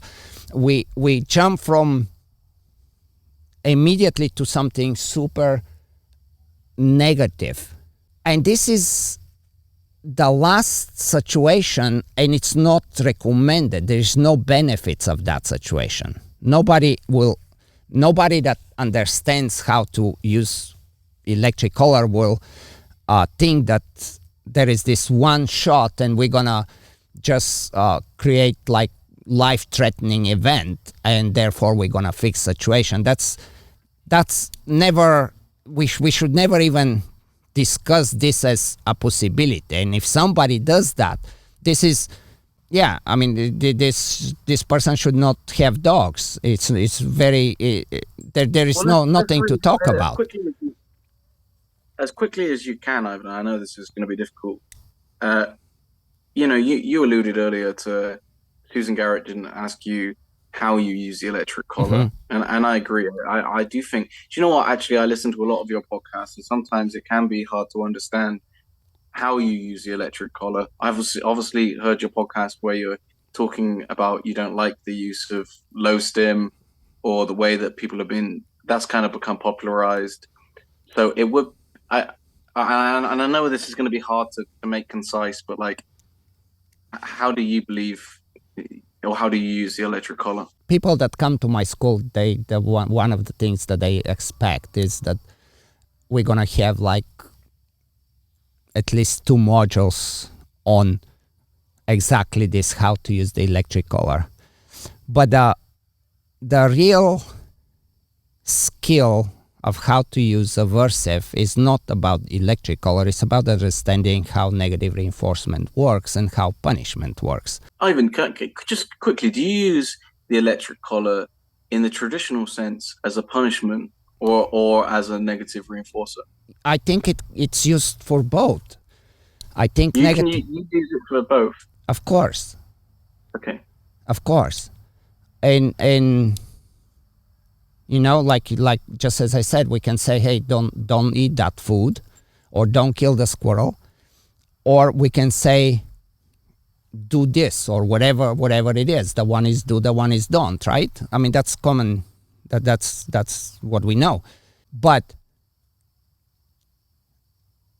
it's about, like, if you park your car in the wrong place, the cop comes and says, hey, don't do that. And you say, okay, thank you, officer. And you're happily ever after never parked there. Or in the afternoon, you still park there because you're very quick just in and out of the store, and the cop sees you again. It's like, dude, I just talked to you 2 hours ago and you're parking, so here is a ticket. I think I have a better understanding now of, I think it's with the electric collar thing, it's easy to accidentally put someone in one camp or the other, punishment or negative reinforcement. And it's interesting to hear that you actually use it as both. And yeah, when you say it like that, it's kind of obvious that you could use it for both. But I think sometimes it's a little bit like people are very easily put into the, hey, you must use positive reinforcement 100% of the time, or you must use positive punishment 100% of the time. So no, that's interesting. It is a problem. And I in one of my polls, I think it was with Michael Ellis one time, I am open any day to make demonstration to some conference and get hammered with hard questions. And I will do the best that I can to answer and allow people to see and change what they are assuming. Because at this point where we are, it's a very big assumption. Like, just how you are asking and what your concerns are, these concerns are very, that's the norm of almost everybody that I have talked to that are against electric collar. And that is, the dog will experience something really horrific. I guess though, I can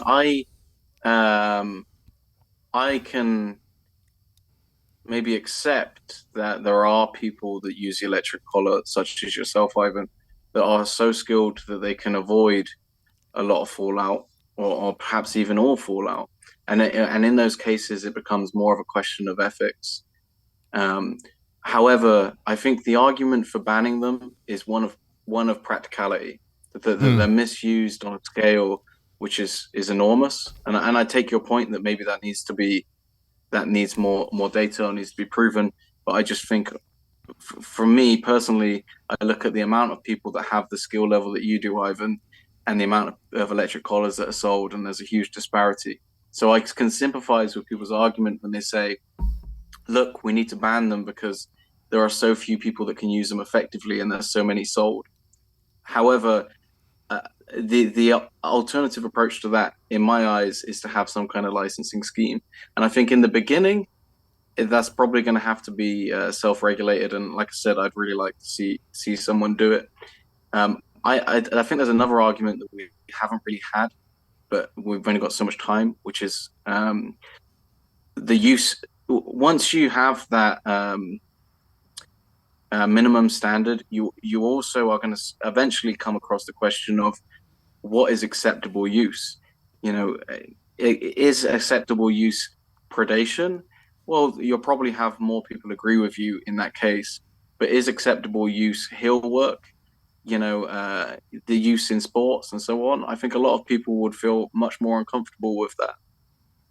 So I think that's another question entirely, which we're probably not even going to really manage to. No, I mean these are the concerns that you have, and when I say you, it's the people that are feeling uncomfortable having the freedom other trainers to have electric collars. I don't I would never take away the option of teaching. I would never take the option of some form of certification. Certification is a difficult one, but I still want to go back to the countries in Europe that have these bans for good 20 years, 15 years, 10 years, 5 years.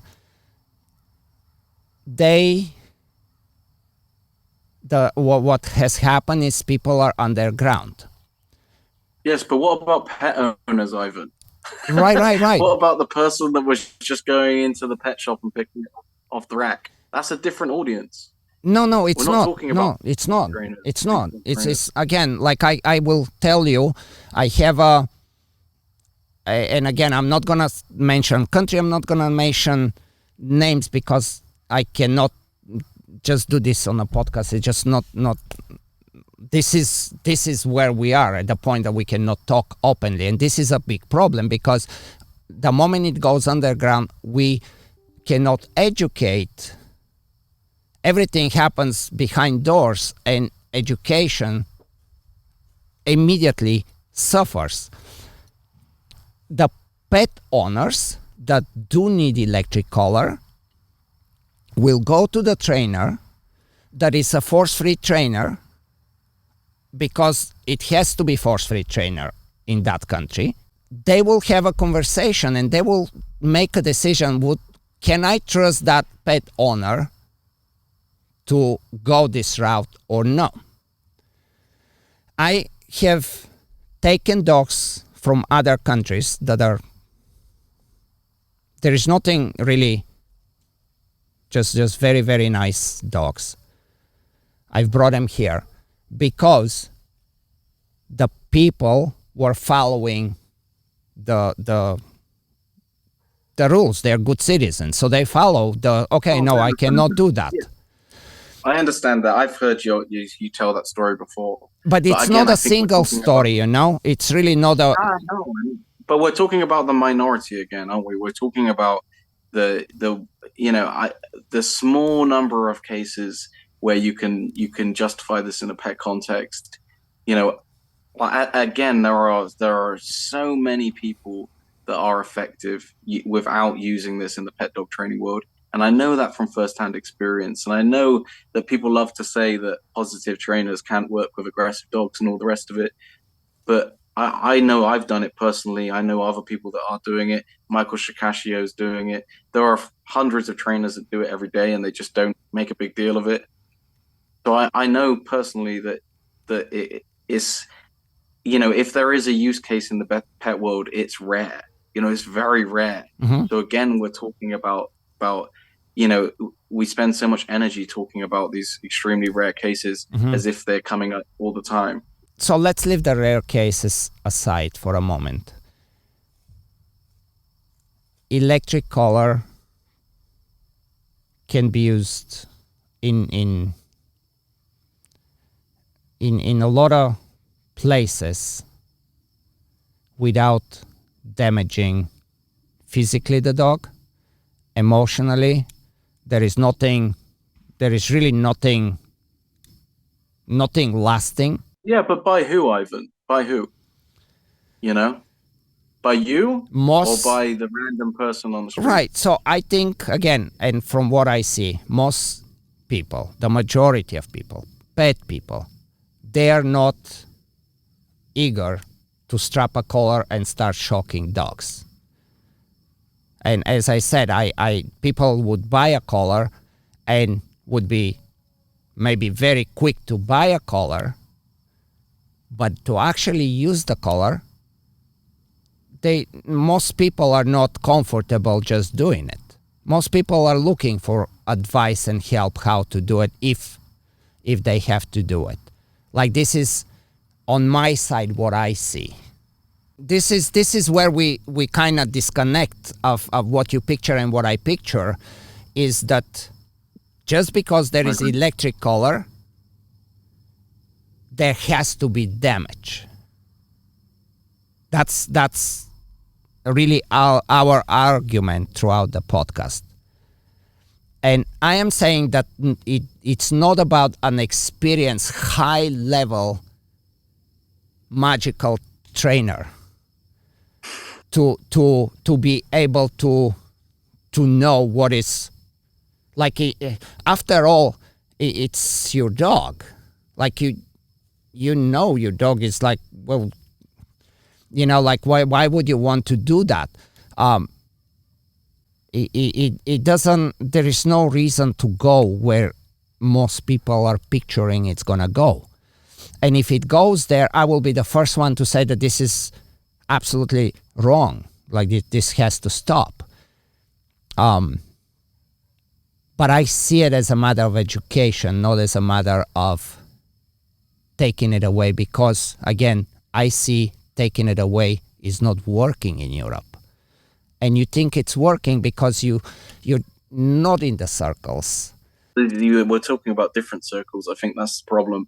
Right, and right, I know that we right. agree on this, because you're talking about the police dog trainers, the IGP trainers, the people that are that have invested so much time in this, and I'm talking more about the pet audience, picking them up at pet shops without the level of knowledge.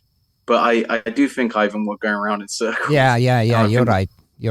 We've probably made at least enough of an argument that people can have a think about it. Right. Also, I do need to come to an end, Ivan. I know you're eager to keep talking. Sure. No, it's late for you. And if you ever want to do this again, I'll be really up for it. Like I really enjoy talking to you. And also I just wish that, and I know I said this earlier, I just wish that we could speak about things that weren't just e-collars. But I know it's super topical. And also, obviously, I guess I want to make sure. One thing that kind of frustrated me when I did a similar podcast to this before was I felt like it didn't really change anything. The label thing still caused an issue back then, where it's like, well, I'm balanced, so I'm going to agree with everything that Ivan says, and I'm positive, so I'm going to agree with everything that Nick says. And depending on which page you clicked on the podcast on, completely different conversations going on in the bottom. And I think that's really sad, because, like I said, I kind of want to do away with that. I just want to talk dog trainer to dog trainer, and I hope that we can kind of get a little bit more of that in the community. As I said, I think a really sensible way forwards for everyone would be some kind of basic certification, where people can have like a minimum standard that works for everyone. I know it's not the end goal that positive trainers would like, but at least people would have some minimum skill level. And for balanced trainers, at least you're going to see less fallout from people that don't know what they're doing, that are just that are bad for the that are just a bad look for you guys too. So I think everyone wins in that situation. Whether that's the end goal or not, depends on your viewpoint, but I definitely think it's a step in the right direction. Yeah, I agree with you. If anything else, I think conversations will get like how we got into a loop, and my opinion is that if we are talking, the very next thing that needs to happen is we need to start to interact on the field, like actually training dogs, and see each other training dogs and has questions there instead of making the assumption. I think only when this happens, we can be very productive, because we are stuck in a loop, because we cannot convince each other. And the moment we see, we can either agree or don't agree with something very clearly, and then we can talk about it much, much more effectively. And if anything, on my side of things, I would encourage people from both sides to find ways to start to train together. Yes, I agree so much. And this is one of the things that frustrated me about the conversation previously that was being had online, was people, and I think it goes on both sides, but people saying they have nothing to learn from people of the other camp, and I think that's really terrible. I think both of us have learned a lot from people that identified under a different label than we have. Um, I've learned so much from like Michael Ellis, who you mentioned earlier. Like, learned so much from watching his instructionals. Learned so much from the bite work world in general, just in terms of the use of toys. And more recently, I'm learning from balance trainers about like scent work stuff, which I just think is incredible. And I just think there's so much to be learned. And then also, I think that a lot of balance trainers could learn a hell of a lot about reinforcement strategies and stuff like, and certainly the use of food as well. I know that people like you, Ivan, will make good use of food, but I still hear stories of balance trainers that you know that really don't like using food. And I think that there's some really great training with food that goes on. So I agree. I totally agree with you. I think that would be brilliant. I think that'd be a really good step in the right direction. Maybe really, I think this is what needs to happen. We need to start inviting each other to have opportunities to train together. This is really the only way, and it's very different when you train together. You know, like you talk one way on the internet, but then you have a person in front of you and things change because now you have a real person in front of you and you don't want to go in a fight for no reason with the person. There's things really can be very productive that way. And on my way, and to kind of, like when I say that I follow everybody, my goal is not to follow everybody so I can have ammunitions how to go against it. That could be a small part of it. But my quest is to be better at what I do with every day that comes ahead of me. And it will be like I hope that trainers that want to learn are open and don't get stuck to whomever on whatever side the guru is that says this is a bad idea, and they have not been even exposed to a better option of it. And again, this goes for both sides of the table. But yeah, maybe there will be times where we can make this kind of trainings, and maybe other people will take on this and start to, be more open. My hope really is about the people in the middle that really are not so, Right. They're not in the extreme. They neither one, just like you said, with being food, being play. Like I particularly, one of the things is like I am not that big on food training. I'm much, much bigger on play, because play to me is a far more interesting way to train dogs. Involves far more cooperation, and there is just it's having food. It's in some way it's still very controlling because. But this is different. Maybe we have that conversation some other time. The differences of this. Such a shame, because I think that's the more interesting conversation. Yeah, this will be a very good conversation. But yeah, I am a very much play-based trainer, and this is it's not that I don't understand how to use food. I rarely have to use food. I believe much more in play, as far as a lot of people don't even understand that play on its own is a primary reinforcer. And the reason dogs and humans are probably one of the very few mammals that maintain the desire to play past being kids and puppies. Almost all mammals have play in them as they're young, but it goes away. Humans play, and dogs play, and it's there, and it's a primary reinforcer. And in fact, like we as humans, we can have an infinite, we can come up with infinite numbers of games we can play. We can never have an end to our imagination of games. This is how important and how beneficial play is to us. Like, after meeting all the primary needs of sleep and eat and all that, then it comes down to let's have fun. And yeah, it's unfortunate that pretty much every time I talk on my podcast lately, it has been about electric color and what was it, full out?